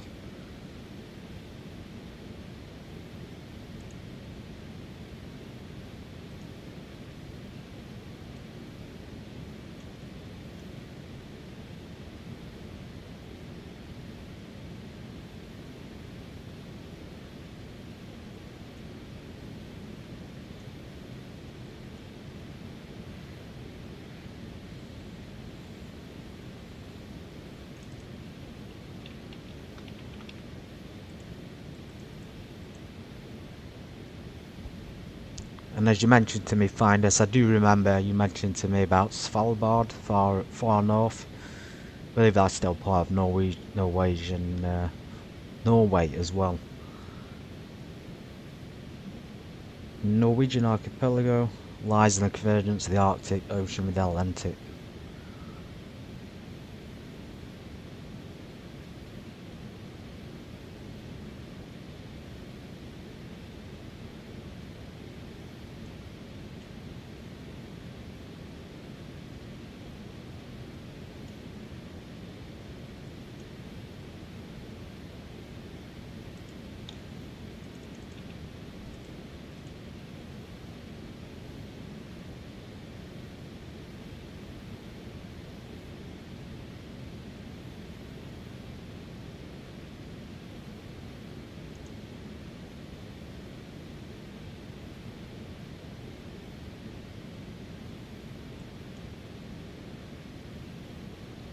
So we're just crossing over Japan.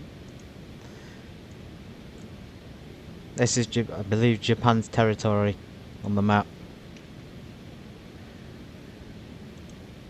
Or it might be Russia's still. Remember, Russia's, as you say, is massive. Probably about halfway there.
Thank you everybody for joining my flight today. I appreciate everyone enjoying the Cessna Citation 10. One of the first of a few long haul flights in the aircraft. Today's an exception. We're doing a long one, 3 hours. In general though, in the future we'll be doing long haul cross country with stops in between. As you can see, the interior is fantastic. We have clear outside views, we have interior lighting, we have, you know, a good detailed aircraft, and it's one of the best and more detailed aircraft on the game. My name is Grantham. We are streaming on the Thursday today, but in general the streaming day is Monday, Wednesday, Friday, and we do European flights. Today is an exception. This entire week has been a little bit different schedule wise, so if you join me next Monday, the schedule should be back to normal. Back in the 737-800NG. Just a few of the cool features in the cockpit. You do have cabin control, temperature control. You have the option to put cabin lights on, as I've mentioned. You have the option to change seatbelt signs. At the moment we've got 19 degrees. Cabin's 20, that's a good temperature for this flight. Select, fly, all of this is working. You do have an APU on the aircraft, that's a special thing on this. You wouldn't find that on something like a Cessna Citation 2. Pressurized, of course. We have a really high altitude of 51,000 feet as the maximum ceiling. But today, as you can see, we're only at 37,000 feet, so we're pressurized up to about 39,000. Differential pressure there has a brake pressure, or sorry, APU amp indication, and brake pressure and things will be in there as well. A series of electronic displays. So yeah, pretty modern, pretty cool, I'd say. Try this on X-Plane 12. Don't buy a Cessna Citation, just use the one that comes with the base game.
Total fuel is just under 4,000 kg.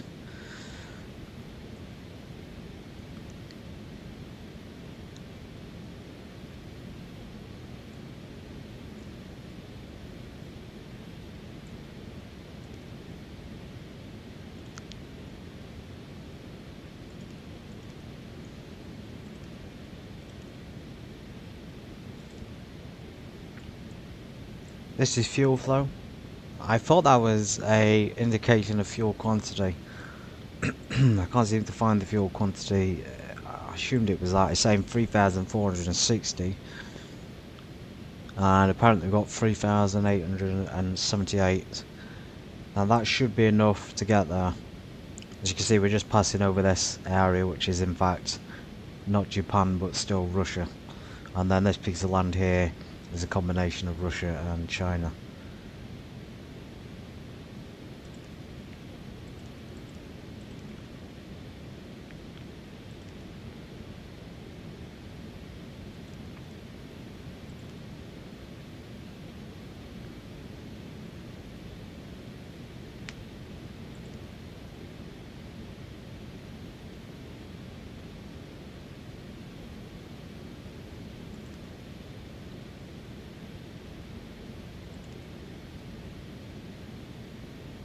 There's flight time, that's quite handy. So 86 minutes so far.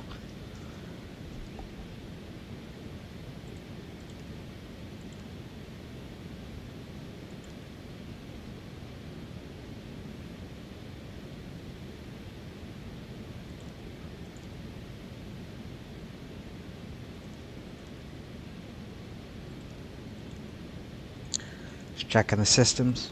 It's a long flight and we're cruising for quite a considerable amount of time at minus 39.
The embarrassing thing has happened. They're saying we got no scenery.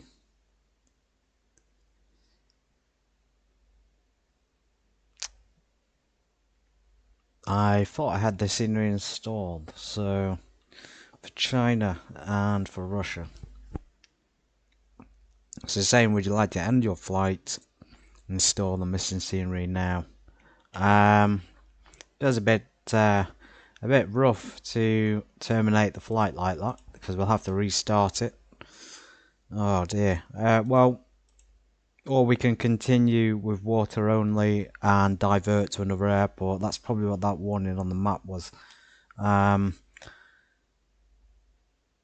going to just check the VATSIM radar. We might be able to avoid the install scenery and just divert to another airport. It would have been nice to get to Harbin, of course. I'm pretty sure I did this scenery thing. I don't know why it's saying install it. That's just bizarre. Unbelievable. Continue with water. It's the problem is if I install, it's going to end. So let's just continue for now.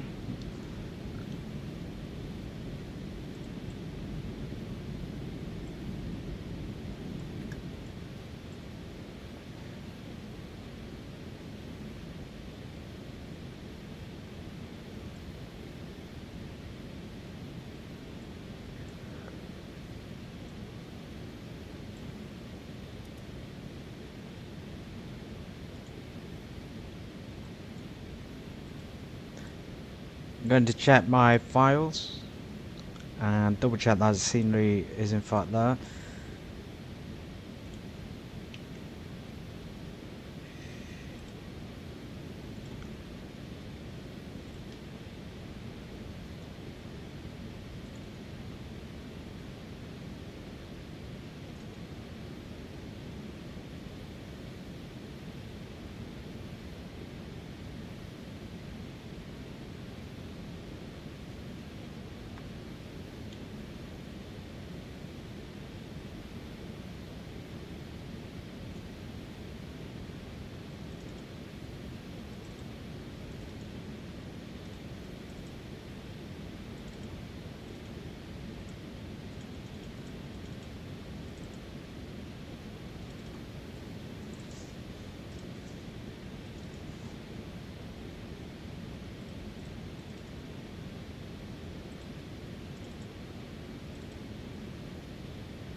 There doesn't seem to be a way to check it. We have to terminate the flight to install it. I'm going to attempt to install it without terminating the flight.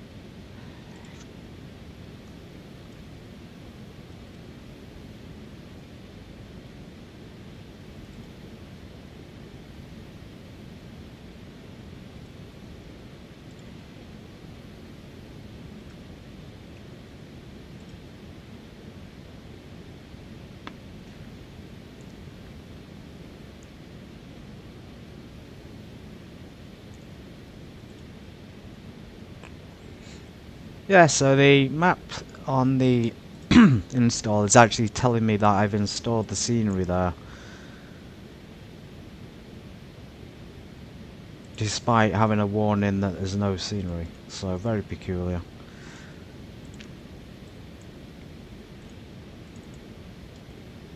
So yeah, Kamchatsky's covered and China's covered. There's got to be an issue there with X-Plane 12 then if it's not recognising the scenery or loading it. Very disappointing. Or it might simply be because we were over the ocean. I don't know. I really don't know. The install is coming up as checked.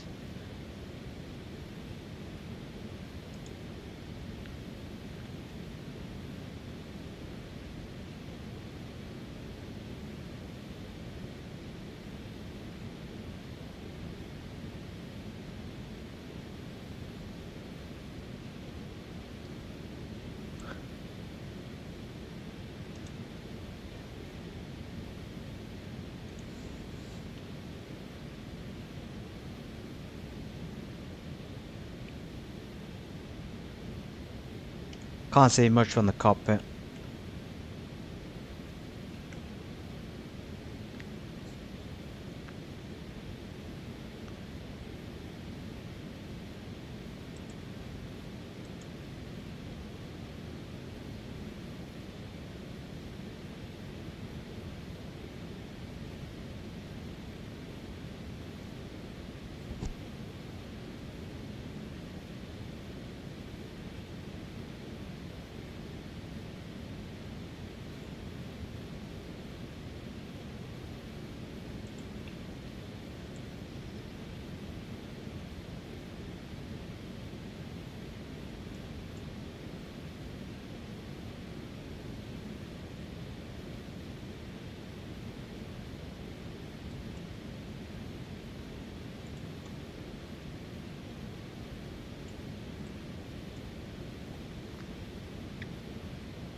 The site that just appeared on the screen is controller.com, www.controller.com.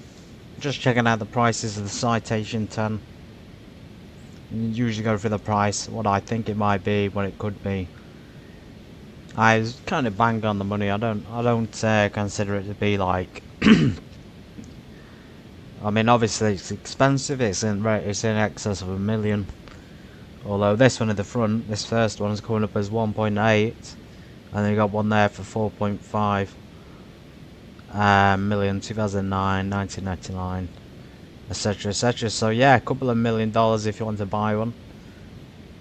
Good site to browse the aircraft available. Controller.com.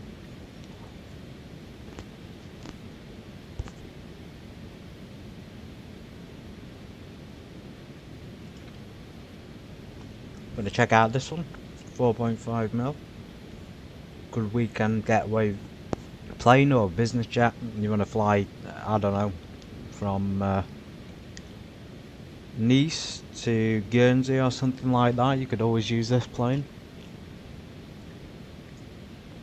I actually watched a interesting documentary last night about that place and about these kind of aircraft being used by pilots and people to smuggle illegal substances through the airways, and 2 pilots were arrested. And then there was a whole protest thing in France, and you know what France is like with the protests.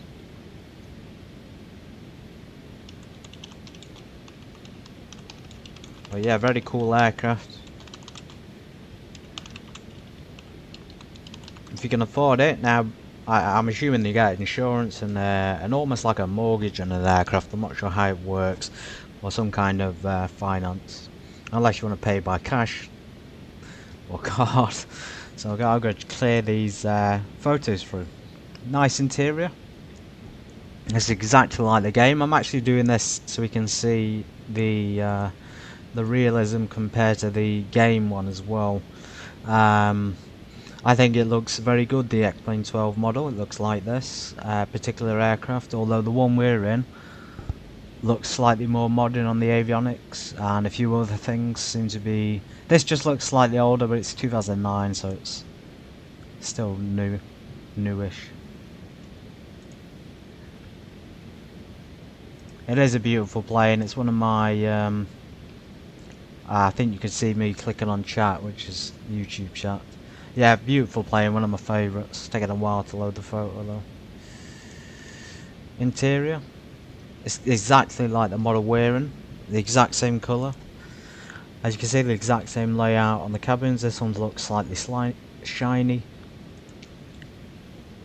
Yeah, very cool. We got drink service for the attendants, the same door, the same seats, same table. So yeah, it looks like that we're in the best of the best at the moment. We really are. We're in the top Citation 10.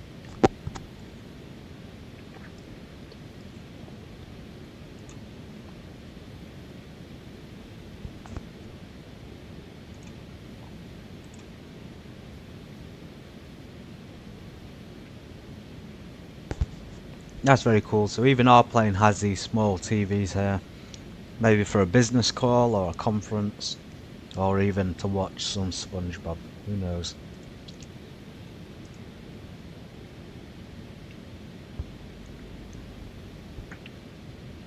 Oh, indeed, find us. They're amazing though. It's got now this interior. People think, oh, you're paying a lot for a plane and you just get the interior you pay for, but actually, you know, in a lot of cases, and I'd say the majority, you can choose your interior, you can choose your layout, you can choose the colour, and you can choose what additional features it has. And this one looks very nice. It has the gold cup holders there. This is the air conditioning and lighting selection. And it's almost like a small bar as well, so you can see it opens up, and they've probably got a waste bin inside too. Not there, but in the front of the aircraft that we saw where the cabin crew would be.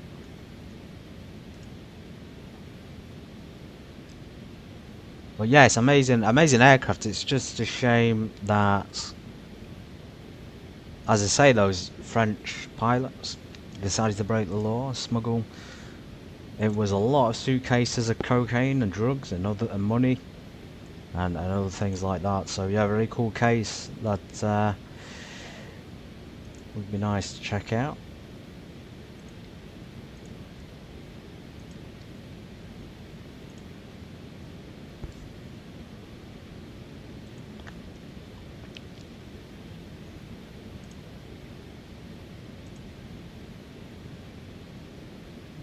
Interesting. So it's not even that long ago, this case. Hope you can see it. Should have popped up. Air cocaine pilots acquitted on appeal in French court case. Wow, that's quite the resolution, to be honest. I did mention about the protests, and the people were saying, well, they were coming together and they were angry and they were upset because pilots had been arrested when they were forced into it, blah blah blah. Let's see how much drugs they actually carried in or tried to smuggle through this plane. It was a Dassault Falcon 50. This was posted in July 13th, 2021. French court acquitted 2 pilots of a Dassault Falcon 50 on appeal last week. The pilots, now I won't say the names because you can read them there, faced the drug smuggling charges and ultimately 6 years of prison in France after their March 2013 arrest in Punta Cana, Dominican Republic. Okay, so Dominican Republic is just between South and North America. I think it's sort of near Cuba as well. Yeah, it even says it there. Saint Tropez. Saint Tropez is in France, near Nice as well. So very cool. £1,500. Okay, just read that, everybody. £1,500 of cocaine. Just let that sink in for a moment. 2 pilots.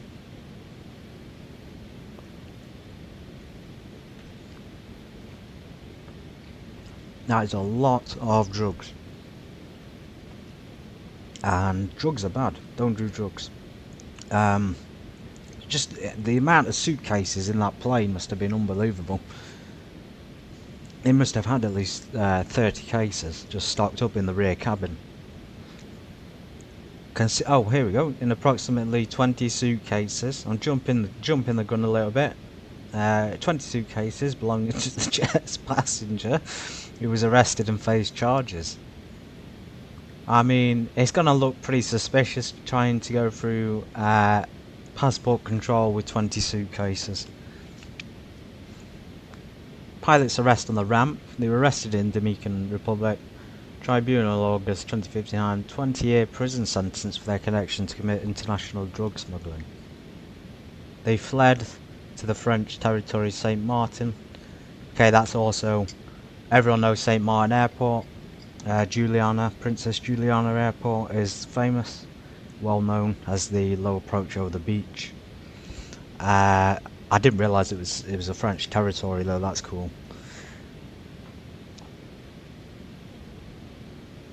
Okay, so in 2019, the French court found the pilots guilty. Lengthy appeals. The court last week confirmed the sentences of 12 defendants in the case. I can't see any reason there why they would. Let's see what the comments say.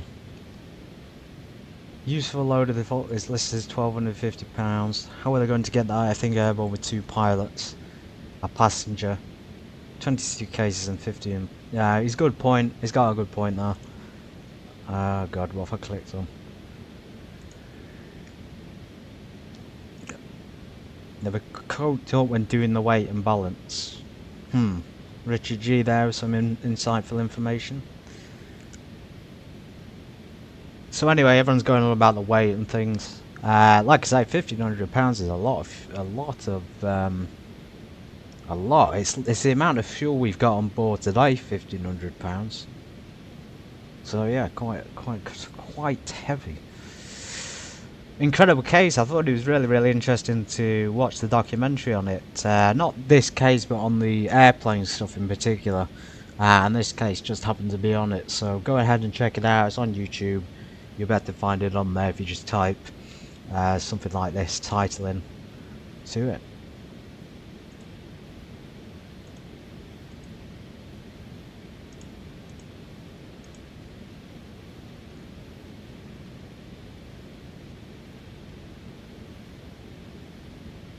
Yeah, it's really quite incredible, but I guess that's a positive for the pilots.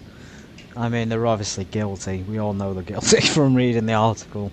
You don't smuggle in that much drugs, that much cocaine without knowing what you're doing. 2 Rolls-Royce engines. Yeah, the fan turbine engines are fantastic for Rolls-Royce.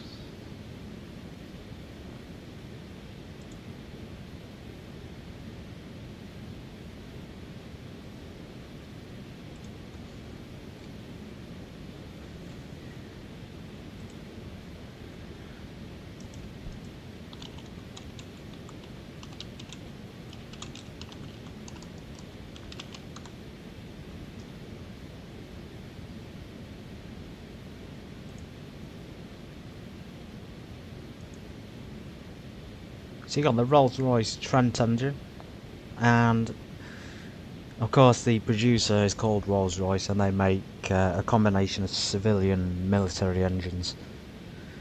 The aircraft we're on today though, Citation X, has also Rolls-Royce engines called AE 3007C engines.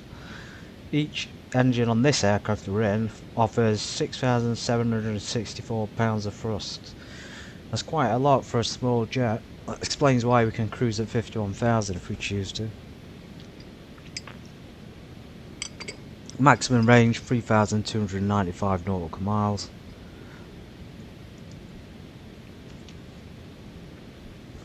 Definitely one of the better planes, 100%. Keep saying it, but it really is peak aviation.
The Rolls-Royce headquarters, yes and no. I've seen the Rolls-Royce headquarters myself. I've been to the location, but I can't remember where it is because they have a few places. I might have just been to a factory that produces them. Rolls-Royce. It's coming up as the Goodwood plant. I don't really know where this is.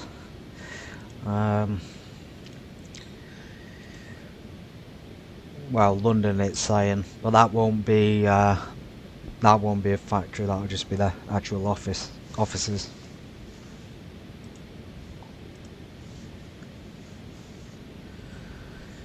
Okay, back into the cockpit.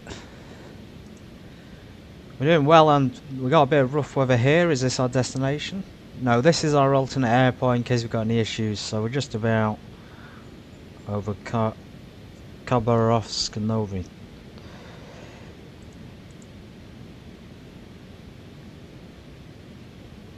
Good strong crosswind as well, and then of course we got I think it's a left turn next. Yeah, slightly left down this airway. In terms of flight time, total flight time so far, just under 2 hours. So we got over 8 minutes to go, and then it would be 2 hours. And no, that's not. Is that 2 hours? 112 minutes. is like longer. The stream's been going a lot longer than that. That might just be airtime.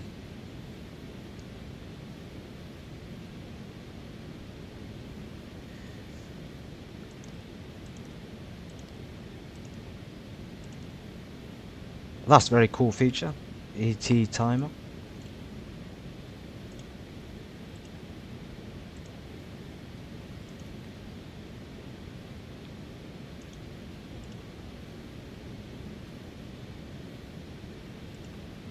Tried to remember how I did this cruise. I think it was. No. Navigation, perhaps. We don't have to bother with it. We stayed on the Unicom. There's that left turn. And there's that rough weather over our alternate. Well, here's their alternate, but there's some rough weather anyway. Thank goodness the flight plan's taken us around it. I don't think we can handle it in this aircraft.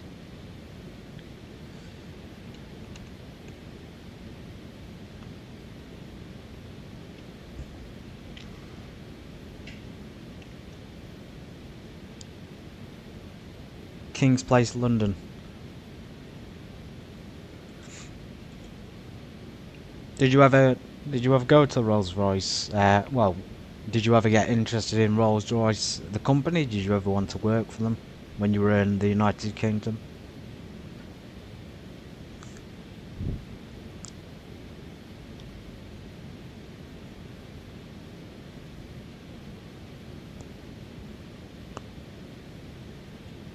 They offer many apprenticeships, and they're expanding at the moment with a new engine and things, so business is looking very good for them.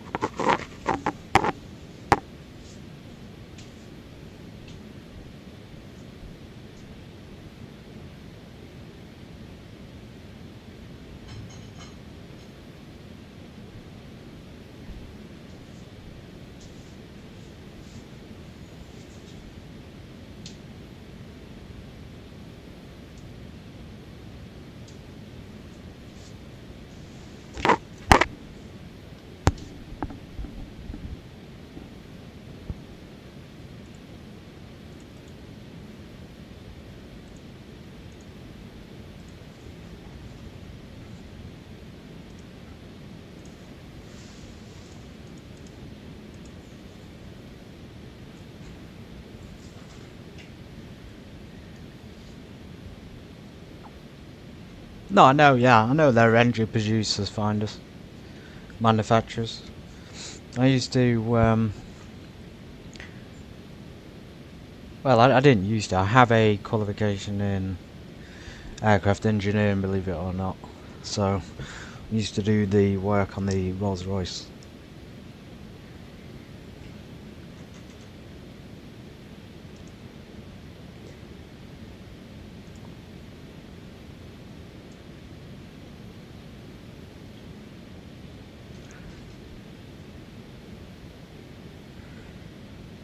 Car's not beautiful.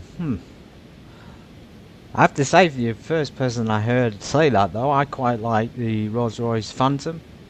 I think it has a diamond interior, so you go inside the Phantom and the ceiling has diamonds built in that illuminate, of course, with the lights. They're expensive, though. They're very expensive. You'd probably be better off buying a Citation 10, to be honest, than a Rolls-Royce Phantom. That's the kind of price difference you're looking at.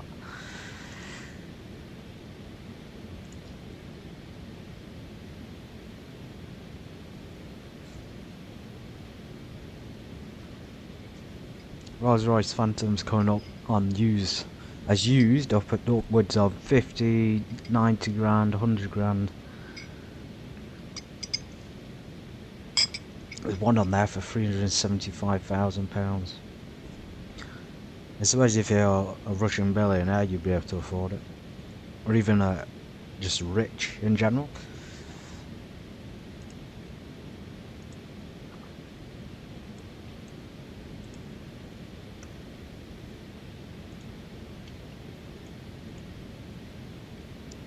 Jaguar E-Type.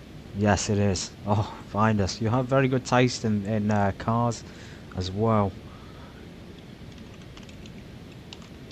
I love the classic Jaguars. I've seen them at car shows many times. They always sell for good prices.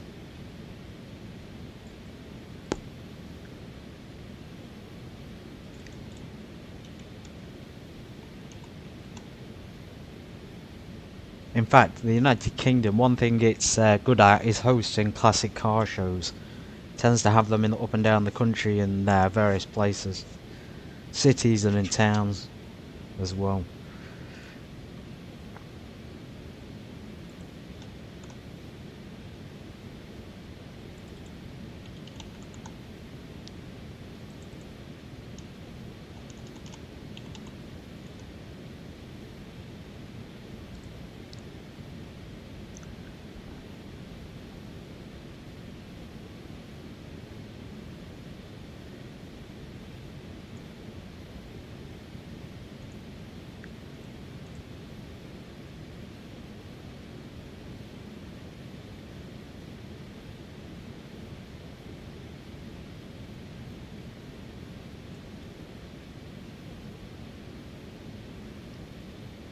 So one of the Jaguars I actually like, I was just trying to find the name of it. It's really cool. Every time I see it, and it's very rare I see one. It's a 1980. It's an 80s Jaguar XJ-S.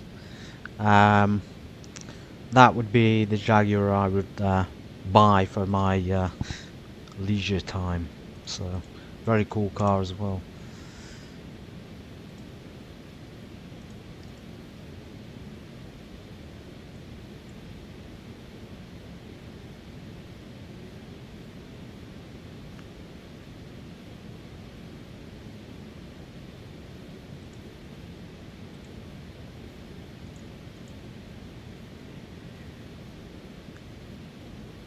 How much are they selling for, find us? The one I saw at auction many years ago was quite pricey for the, I think it was the X type I've just mentioned, the XJ.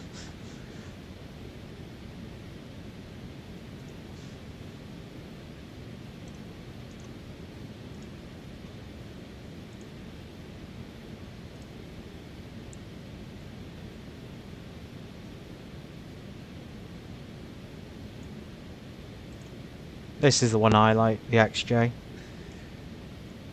I consider that to be a nice free time car, nice cruising car. Drive around Italy with it, or even the south of France. It's got the look of an Aston Martin, one of the old Aston Martins from the 80s as well, which is very cool, and it was actually used by James Bond in the movie. I always said, when I was watching that Jaguar might have been a better choice. I know James Bond's Aston Martin, but Jaguar might have just been the better choice in that case.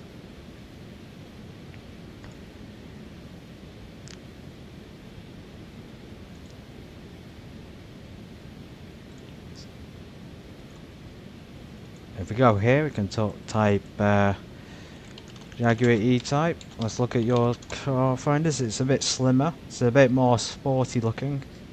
It certainly looks, I'd say, more streamlined, more expensive, I think, in terms of its power and performance. That's a cool photo.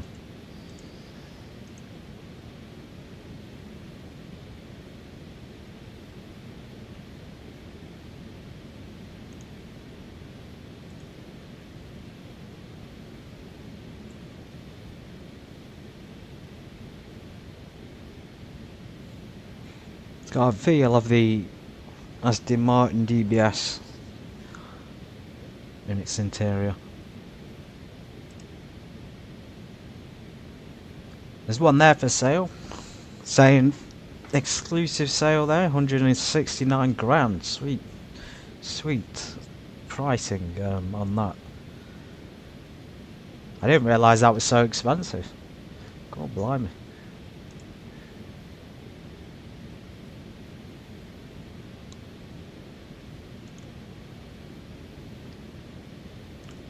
You can't be the 80s vehicles, of course. You got the Porsche, The Porsche from the 80s. These are modern ones, of course. If we go back, which is about 911 80s, and for me, I prefer the old Porsche shape. It's got a much more masculine shape to it. More power and determination behind those eyes as well. Amazing.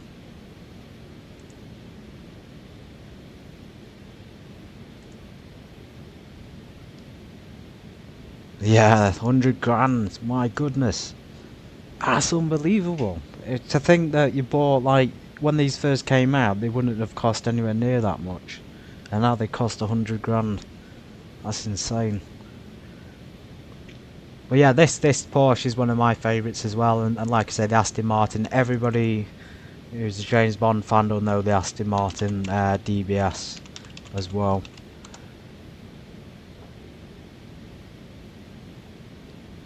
It's not a DBS, is it? It's the old style one, isn't it?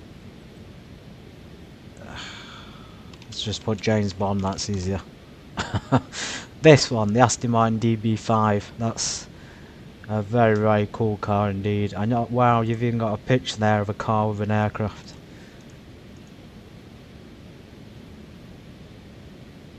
So that is a good thing to aim for. Not only are you going to get an Aston Martin DB5, you're going to get a plane as well.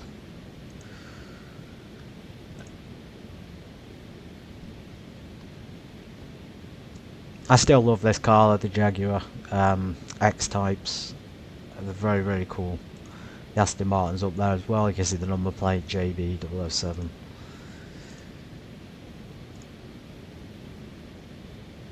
Of course, Sean Connery there.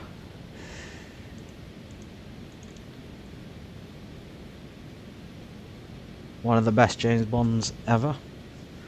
Or the best James Bond ever. They're all fantastic.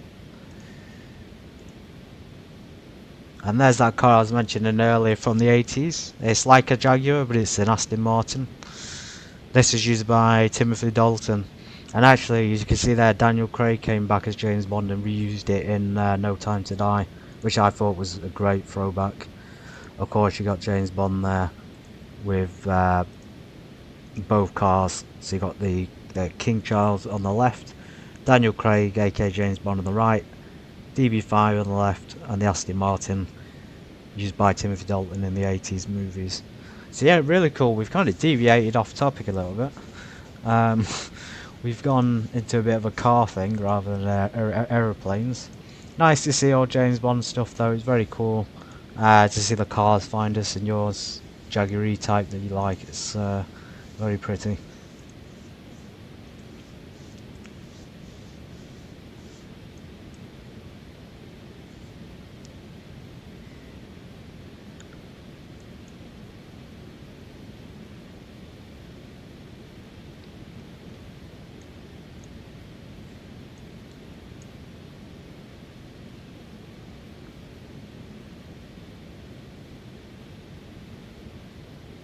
They are cool photos, and they're even better in real life. If you can get to a show in real life, they're fantastic. Usually auctions.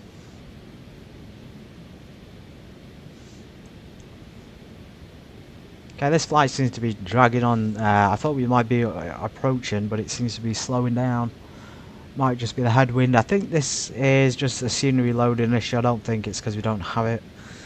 The map is not coming up as showing any weather issues. There's obviously really severe weather at our alternate airport. We might have to forgo that and divert elsewhere if there's a problem. So here's the territory of China. So we're technically still in Russia.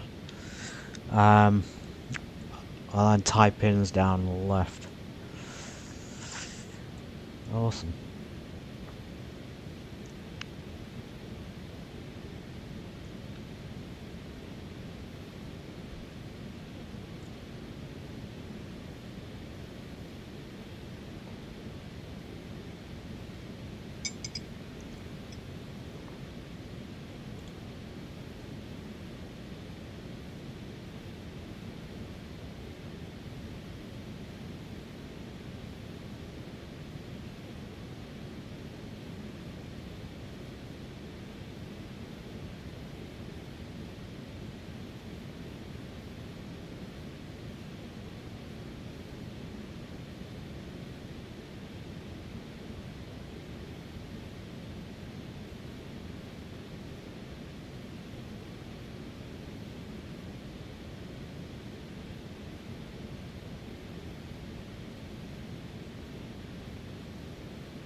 Next stream, I provide you with a small top tier list of the most iconic cars from the UK.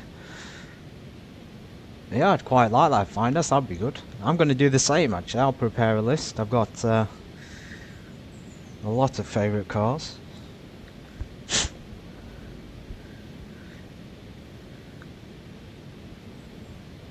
It'd be so cool if they could add a driving feature onto this game with cars. If they could integrate a... Like, how's this for an idea to integrate a car racing game or car driving game into a flight simulator? That would be peak, absolutely peak gaming, I think. So you drive, you could get in your car, not too detailed on the housing and things, but just get in the car, drive down the roads to the airport, you know, park your car, get in the plane and do your flight. That's an idea worth selling, 100%.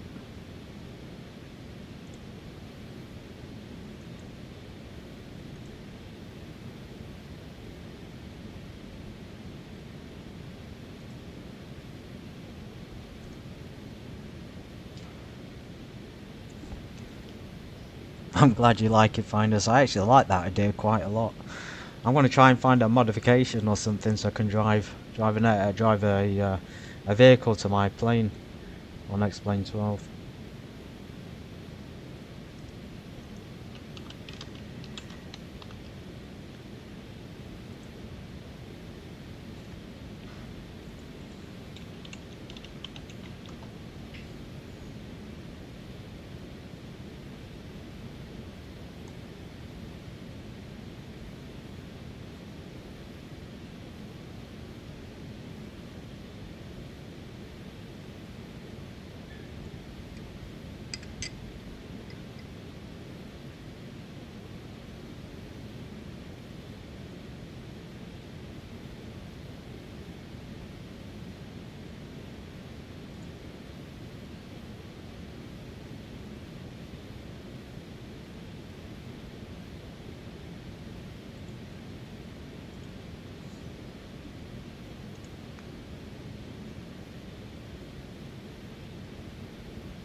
So it's coming up as 0 here.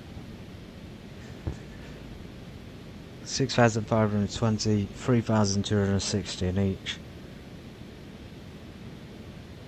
1,100 pounds. A quick way to do it is iOS. Still got like 3,000 kg left. I think we're going to do this with no issues. I'm just looking at the altitude. We're 42 nautical miles from Adeka. I think we should start planning the descent. We can't see where we've got to descend, but it will be pretty soon, I'd guess. Within the next 10 minutes.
we're now officially in China.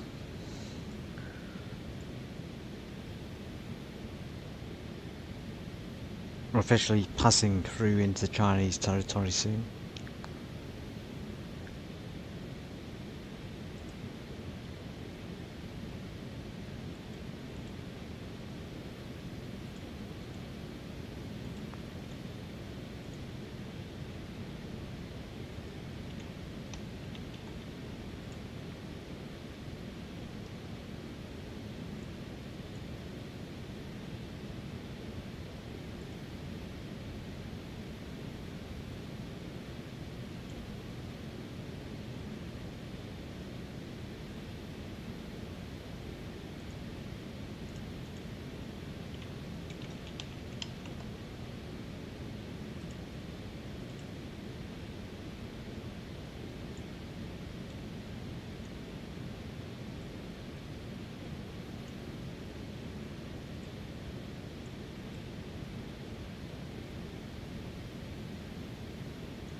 Zulu Yankee Hotel Bravo is the airport ICAO.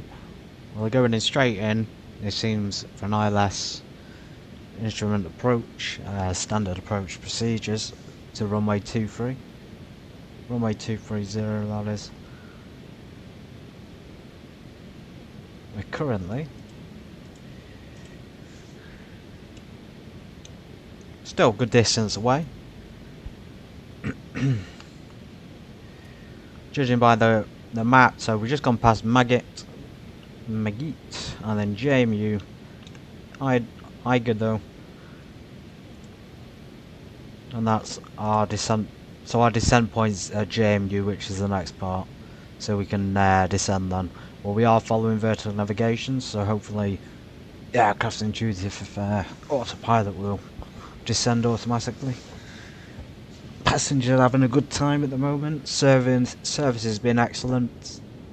No complaints so far. I think they're all working away on their computers. And of course, we looked at the pictures earlier just to confirm.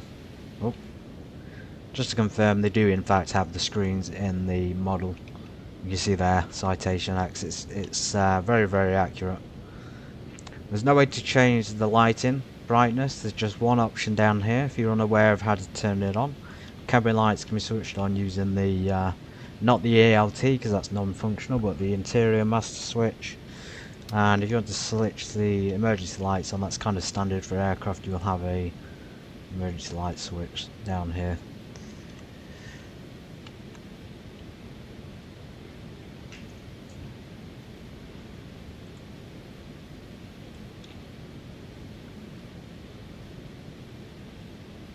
Should be arriving into Harbin within the next 20 minutes.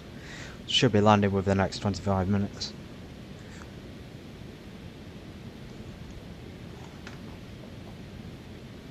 Or even 15 minutes for that matter. It's very, very quick from this point.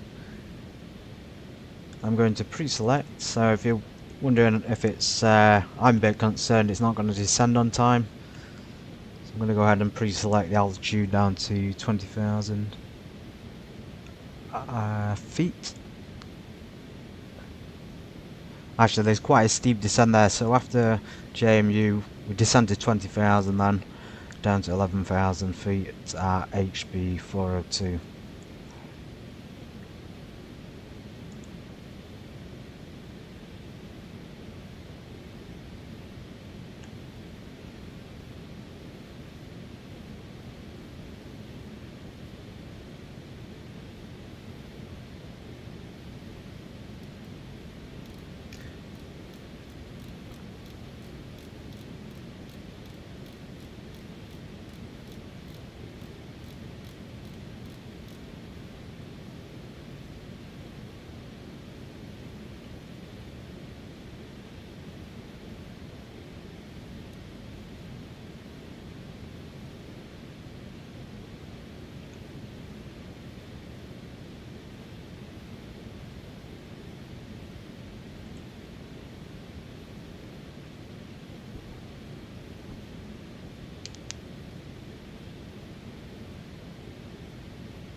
So as programmed, we're now descending using vertical navigation, just on time. Go ahead and turn this N1% down. We don't want to be descending at cruise thrust. Seems to be climbing as well. I thought it might be descending though. Be careful going at high speed at high altitude. It can cause some severe issues, i.e. ripping the wings off. So reduce it down to 60%. Just bring that speed down. We're not actually descending. Flight level change. It's a shame the vertical navigation isn't working though. JMU's giving us indications to descend. Unless we're doing it a bit too early, but none the matter. Still got to descend at this point. So top of descent is there. You know what, let's go ahead and select vertical navigation back on. And just maintain that, and then let's see when we get to the top of descent if it's going to change.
There's the top of descent.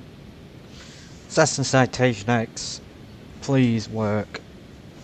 Please be more functional than the 737.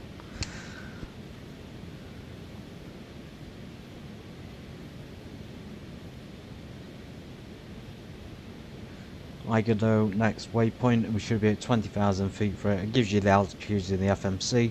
We've not got any ATC services available today, so we'll be going ahead and relying entirely on our instruments.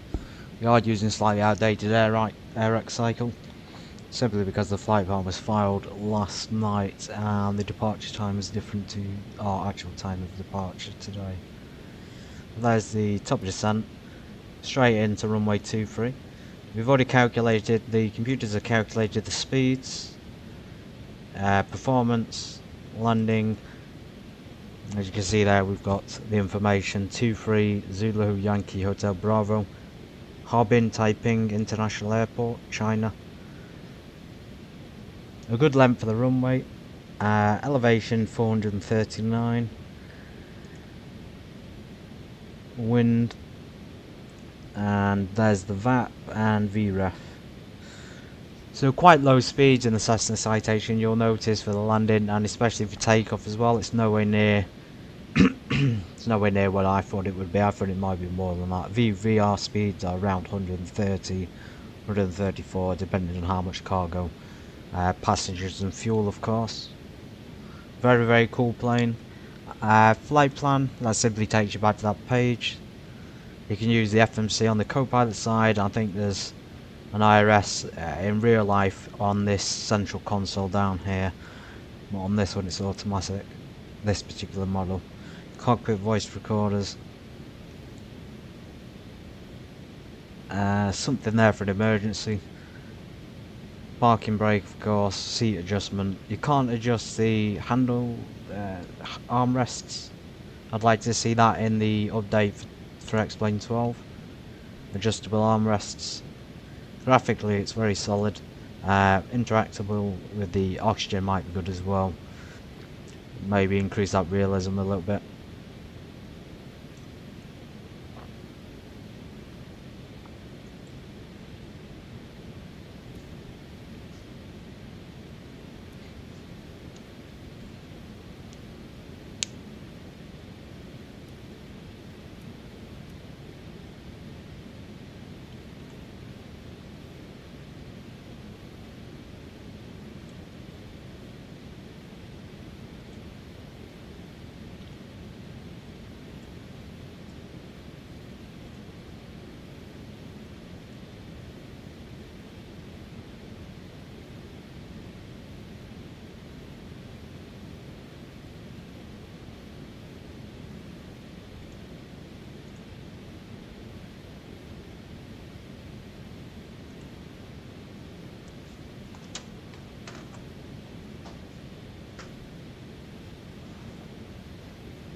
Top of descent, come on, fingers crossed.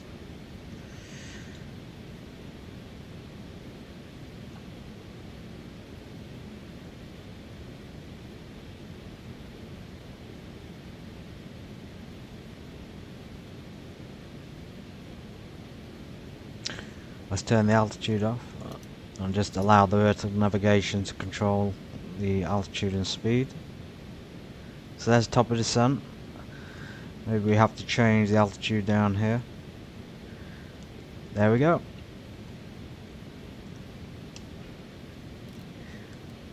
Fantastic. So the top of descent works in the aircraft. There's a huge relief, and of course we'll reduce the engines down so we don't overspeed. So ladies and gentlemen, please fasten your seat belts. We'll be landing in the next 10 to 15 minutes.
Oops, accidental gear drop, everybody. 30,000 feet. Crossed. Everything's looking good. Wings not iced over, thank goodness, during the flight.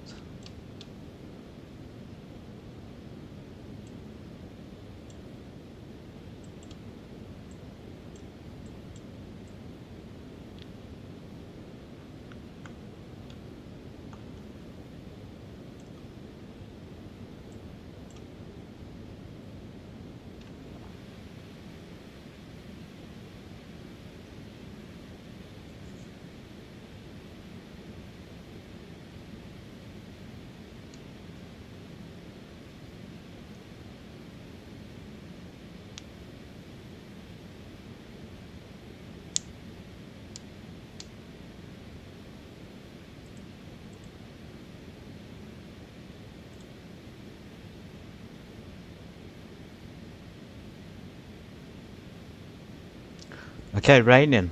So we got a nice rainy approach, crosswind. Tricky as it is already. Pray the eyelash is going to work. I've had some issues getting the approach switch to land the plane, or at least put it onto the glide slope correctly.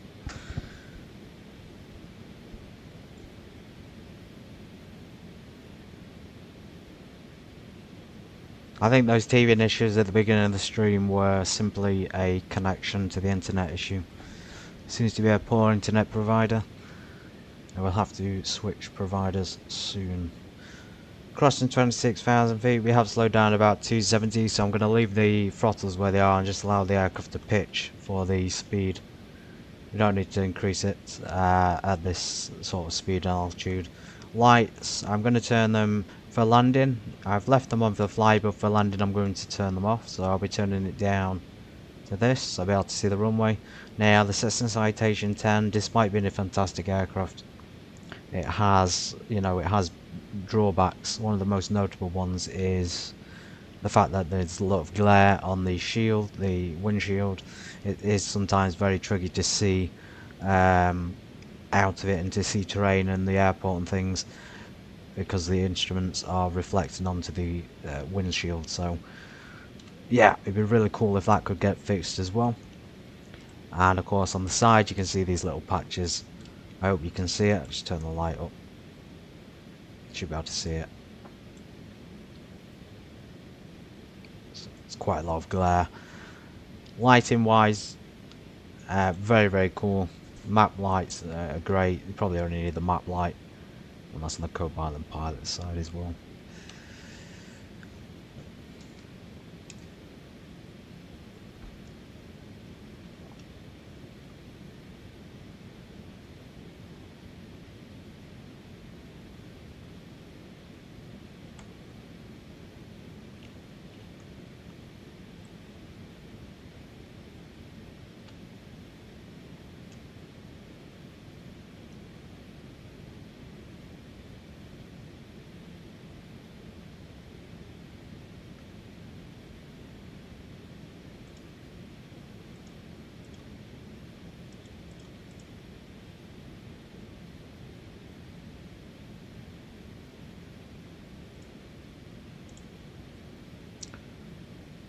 Harbin Taiping International Tower, China. Let's tune the VOR into the navigation 2, and we'll tune the ILS frequency 109.9, and we'll cross-reference it to make sure it's in fact correct. So 109.9 should be in both sides. So we'll go ahead and change that. There we go. 109.9.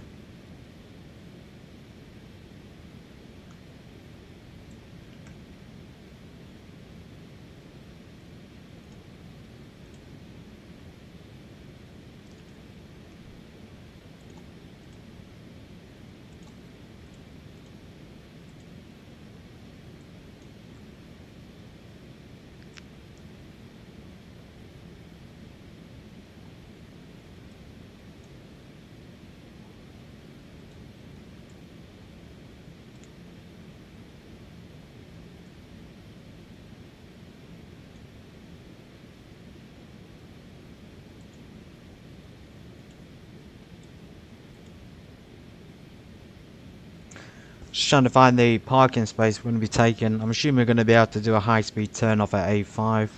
We may be able to make that, or A6. There's another parking space on the right there. I think we could take the left-hand turn out and then just... This seems to be a jetways. We could go down here. I think this might be general aviation at the end.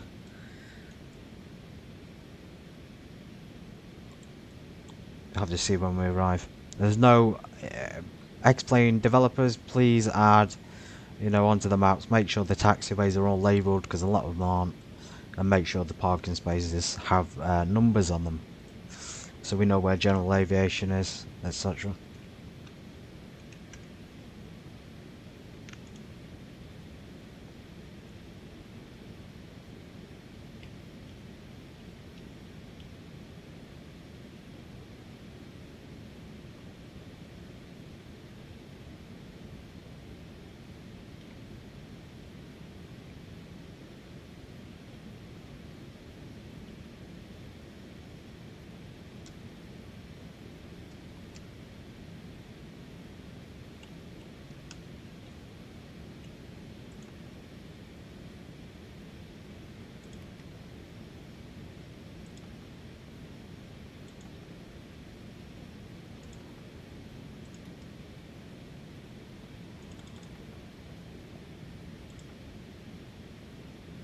So ETA is 12 minutes.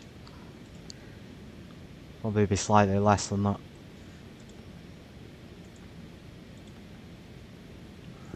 Fuel remaining, say minus 2.3.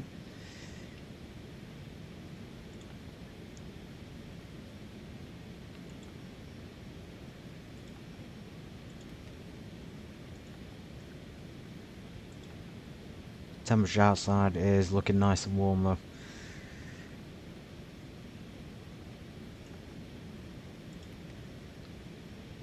This is the approach, runway 23, and then star is Indigo, India at Golf Alpha 19 Alpha. We won't have to give any ATC a call, but I'll give them a courtesy call on final.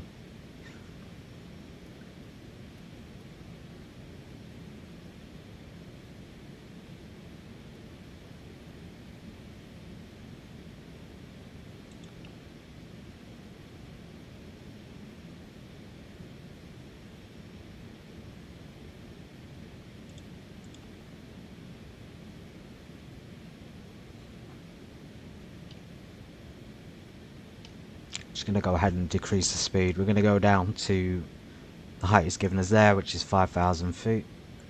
Going to set local QNH in a second. And then final approach is coming up as 3,000 for the ILS.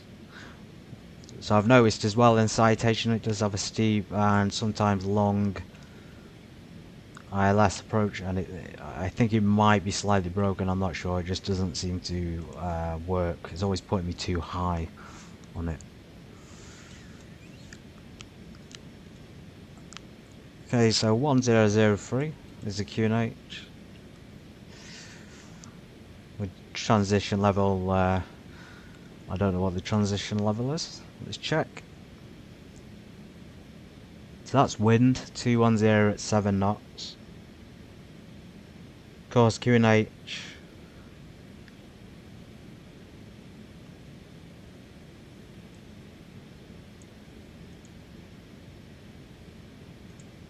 really could do with an ATIS system available.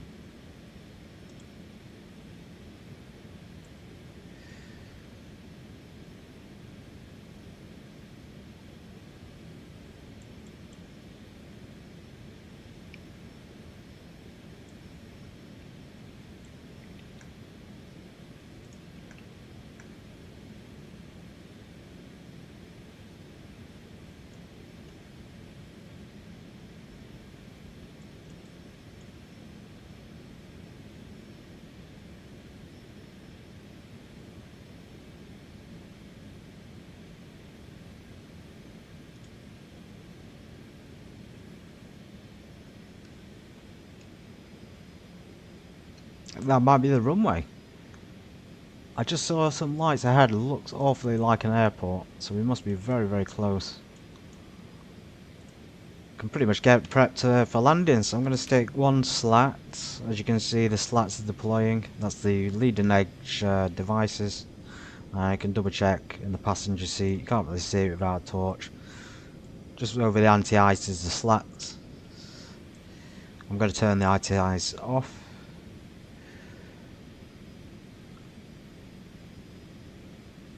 No, I'm not. I'm going to leave it on just in case. There's only remaining ice from the cruise. I'm going to deploy some flaps as well. So one flap. You'll notice in this aircraft that it only goes up to 15 and then 30. So not many choices to choose from on that. Arming the speed brake is a little bit tricky as well. I did try it last night. There's no indication here it's been armed.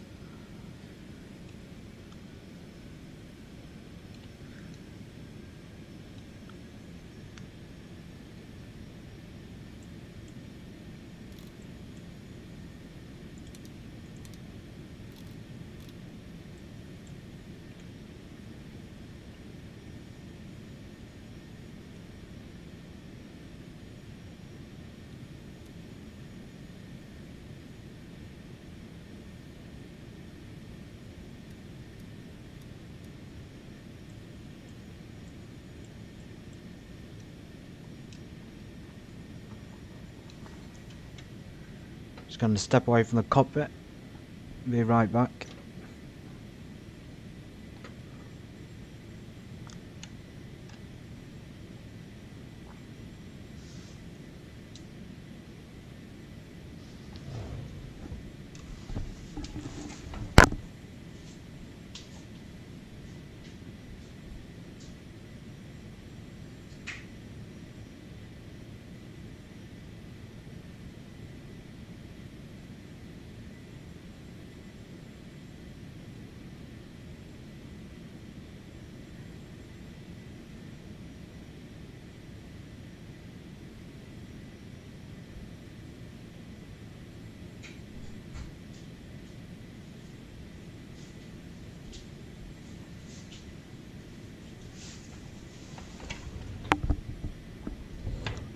Okay, I've returned, so we're now inbound for the ILS. We've got the ILS frequency 109.9, currently 230 knots, descending through 8,700 for 3,000 feet. Could probably start reducing our speed. I think final approach speed was solid. We'll add 5 knots onto it, of course, so we'll double check it now. We've got landing. There it is, so VREF, and then you +5 in the 737. It's +5 anyway to count for wind and you know, other factors. It's already quite bumpy. I'm going to go in. I will add 5 onto it and go in at 128, just under 130 knots.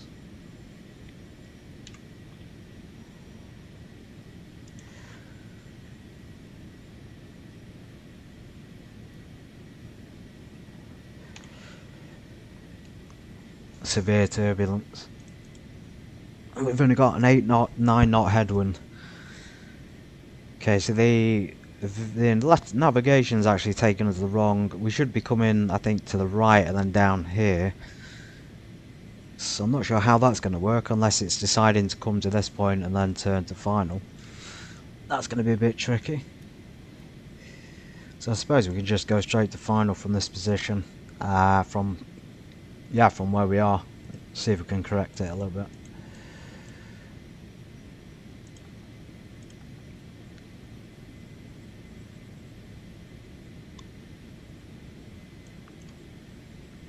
It's very hard to see on this map. You can't move it around like a 737 map.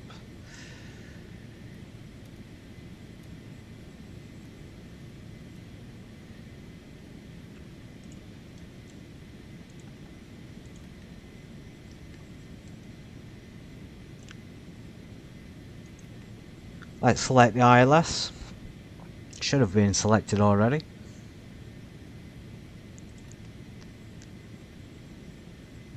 We're doing the same arrival. There we go. So now let's just go to the final.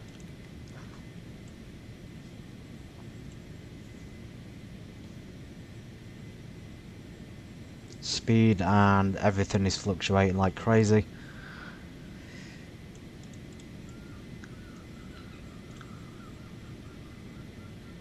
I'll go ahead and turn it with the navigator heading bug, so I think we could probably fly this, I was going to say manually, but I don't want to risk it. It's a very fast plane. That's the final low, and that'll take us straight to the runway. I thought we were coming in a bit strange there. We were going to go round, it seemed, and then back to final, which wouldn't have worked.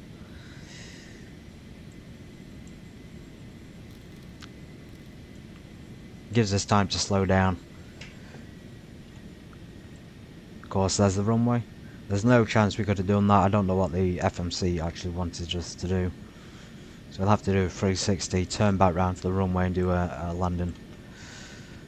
A little bit of a long way, but it'll still work.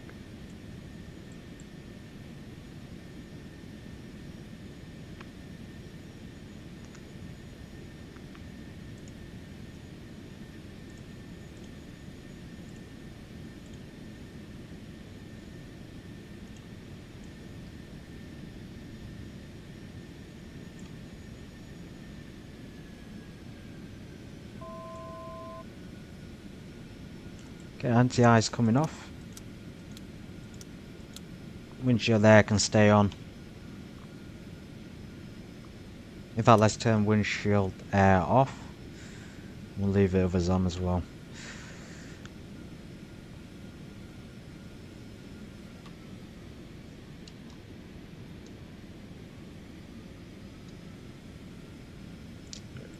Bit of a pain as well, the heading bug. I do enjoy flying, but of course there's no way to change the heading bug here on the MCP. You have to go down to the central console, which is a pain. I know if you're a pilot you can reach down, but for a simmer it's not very practical. You have to turn of course the viewpoint in order to see it, and there's no other way of changing it.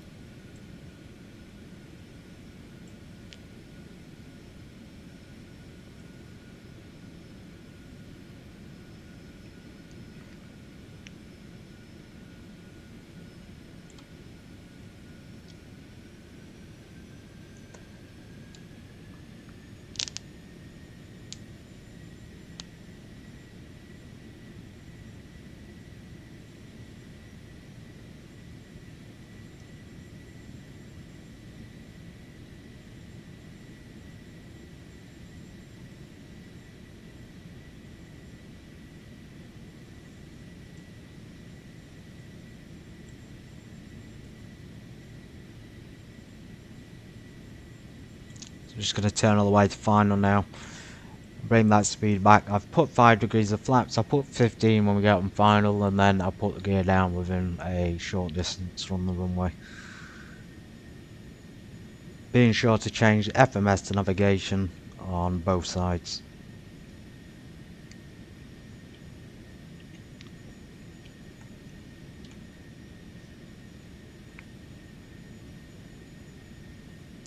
You know what, the heading's not really satisfying me, so I'm going to turn it off. I'm going to fly the turn manually. The altitude's still being controlled by the autopilot. I think it's just maintaining the bank that it had from the heading. Let's go ahead and counteract it. It'll probably turn back, yep. I'm not sure how to change that, apologies. Okay, 190 is coming up on speed, so we'll go ahead and slow down to 190. 15 degrees of flaps. I think we got a short distance to the runway, so it's saying from FF to the runway we're well within 5 nautical miles of it. There it is. Gear down. I'm all manual at this point. I will disengage it in a second. I might fly this manually. Let's select navigation for the localizer and let's see if that will work.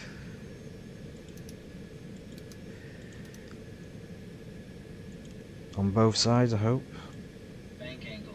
Doesn't seem to be changing. Go ahead and get rid of the autopilot. Sometimes it's real messy in this plane in terms of handling. ILS should have worked when the approach switch was engaged. So heading, course is correct.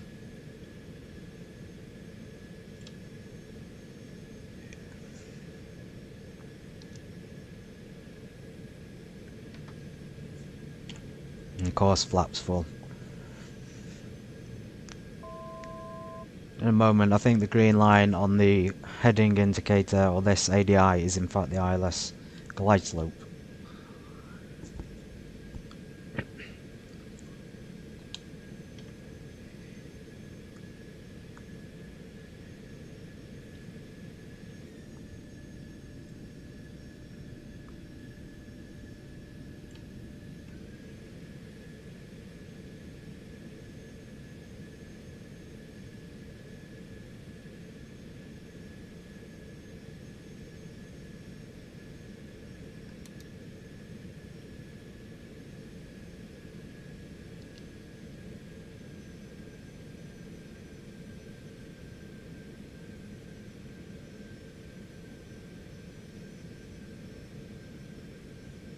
So we're picking up the glide slope.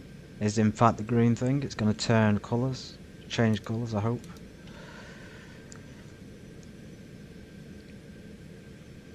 Go around altitude is 3,000 feet.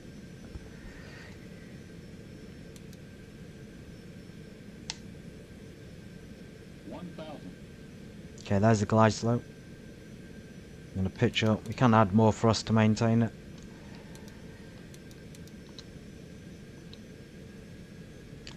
You'll notice down here we've also got we've got the reference down there for the autopilot and also for myself. So there's the glide slope, there's the puppy lights.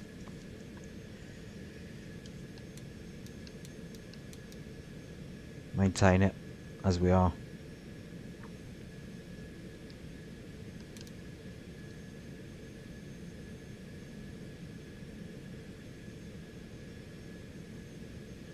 Lights 500. Light slope. Okay, we're sunk below the glide slope.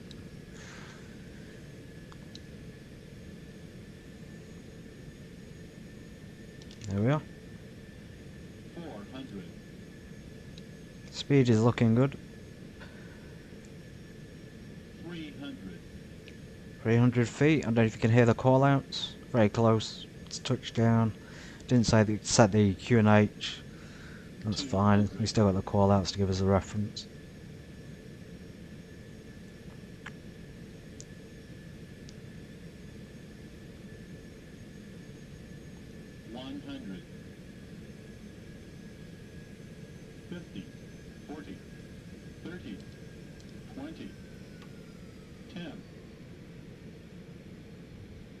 Touchdown.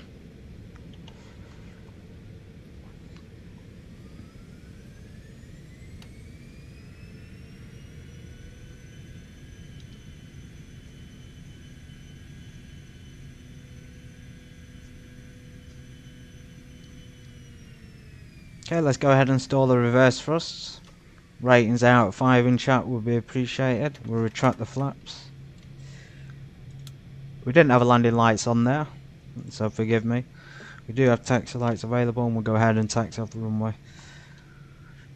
Very smooth for a night landing, I have to say, and given the amount of glare on the windshield as well, I'm surprised I could see the runway at all. Welcome everybody to Harbin Taiping International Airport, China.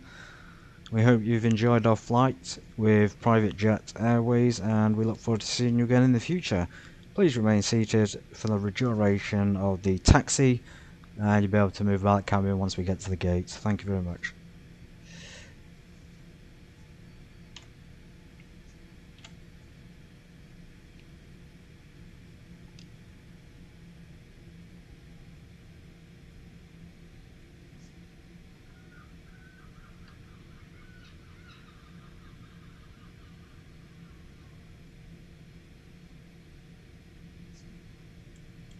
Strobe lights off.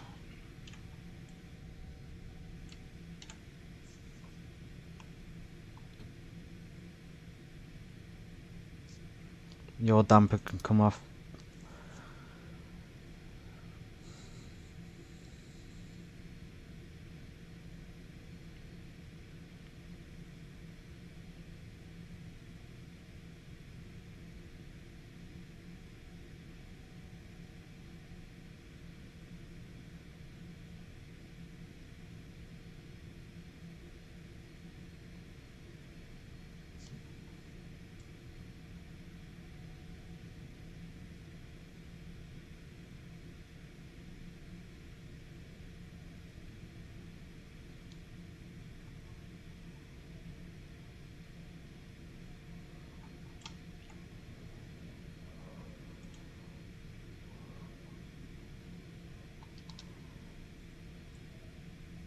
I'm going to taxi down the rest of this Bravo taxi when we take a left, right, sorry, on hotel, and I'll park at hotel something. See if there's space. As I suspected, this is a jetway terminal. We can't park at it. Don't want to occupy space. It could otherwise be taken up by a 777 or a Boeing 747.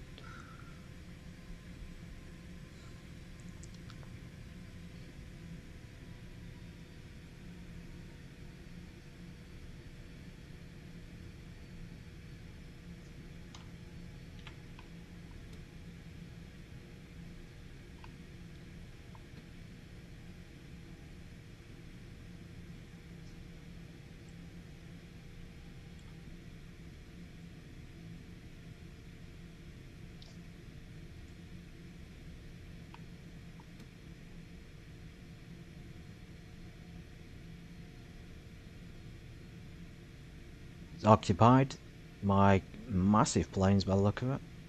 Some Lion planes. It's going to take hotel. We're actually going to take the next turn.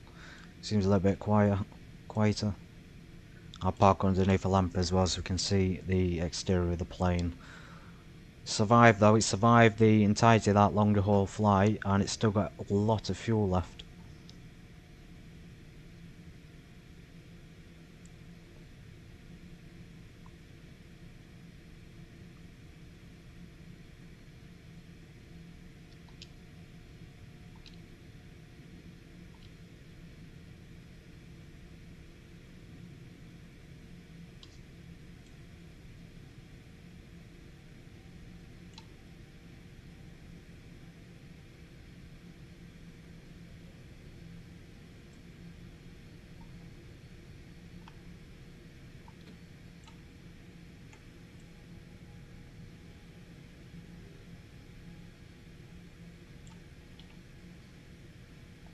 I'm going to go ahead and park in here. I know there's an aircraft in the space, but there's no other spaces. I'm not really sure what general aviation parking is.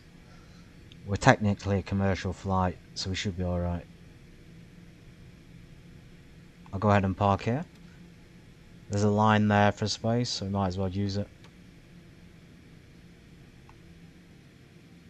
Right, not official, but we'll do it.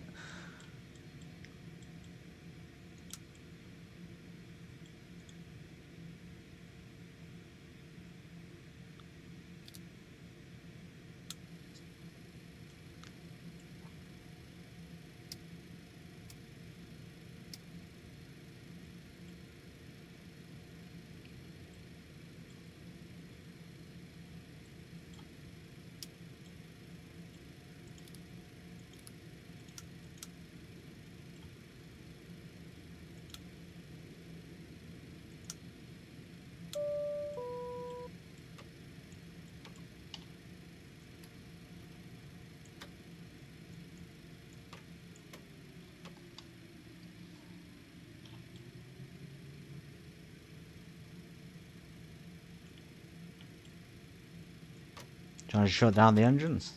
There we go.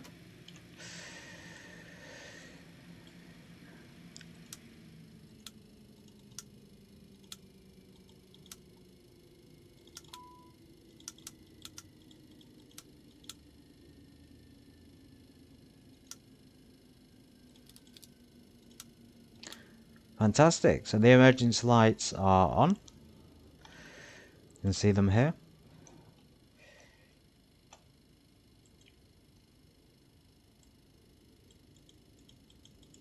Get out of the plane.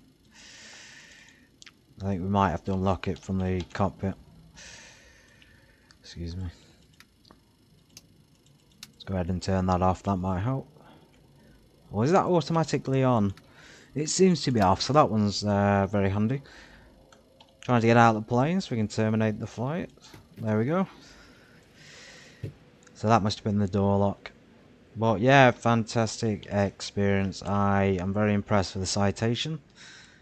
It's one of the better planes on the game. It's certainly one of the better games, flight simulators. Anyway, I really appreciate you all being here. It's been a great long haul Thursday flight. Because it's been a long haul flight today, I'm not going to do one tomorrow. I'll probably come back on either Saturday or Sunday, and then of course Monday stream in the 737 as usual. Find us. I know you've been here.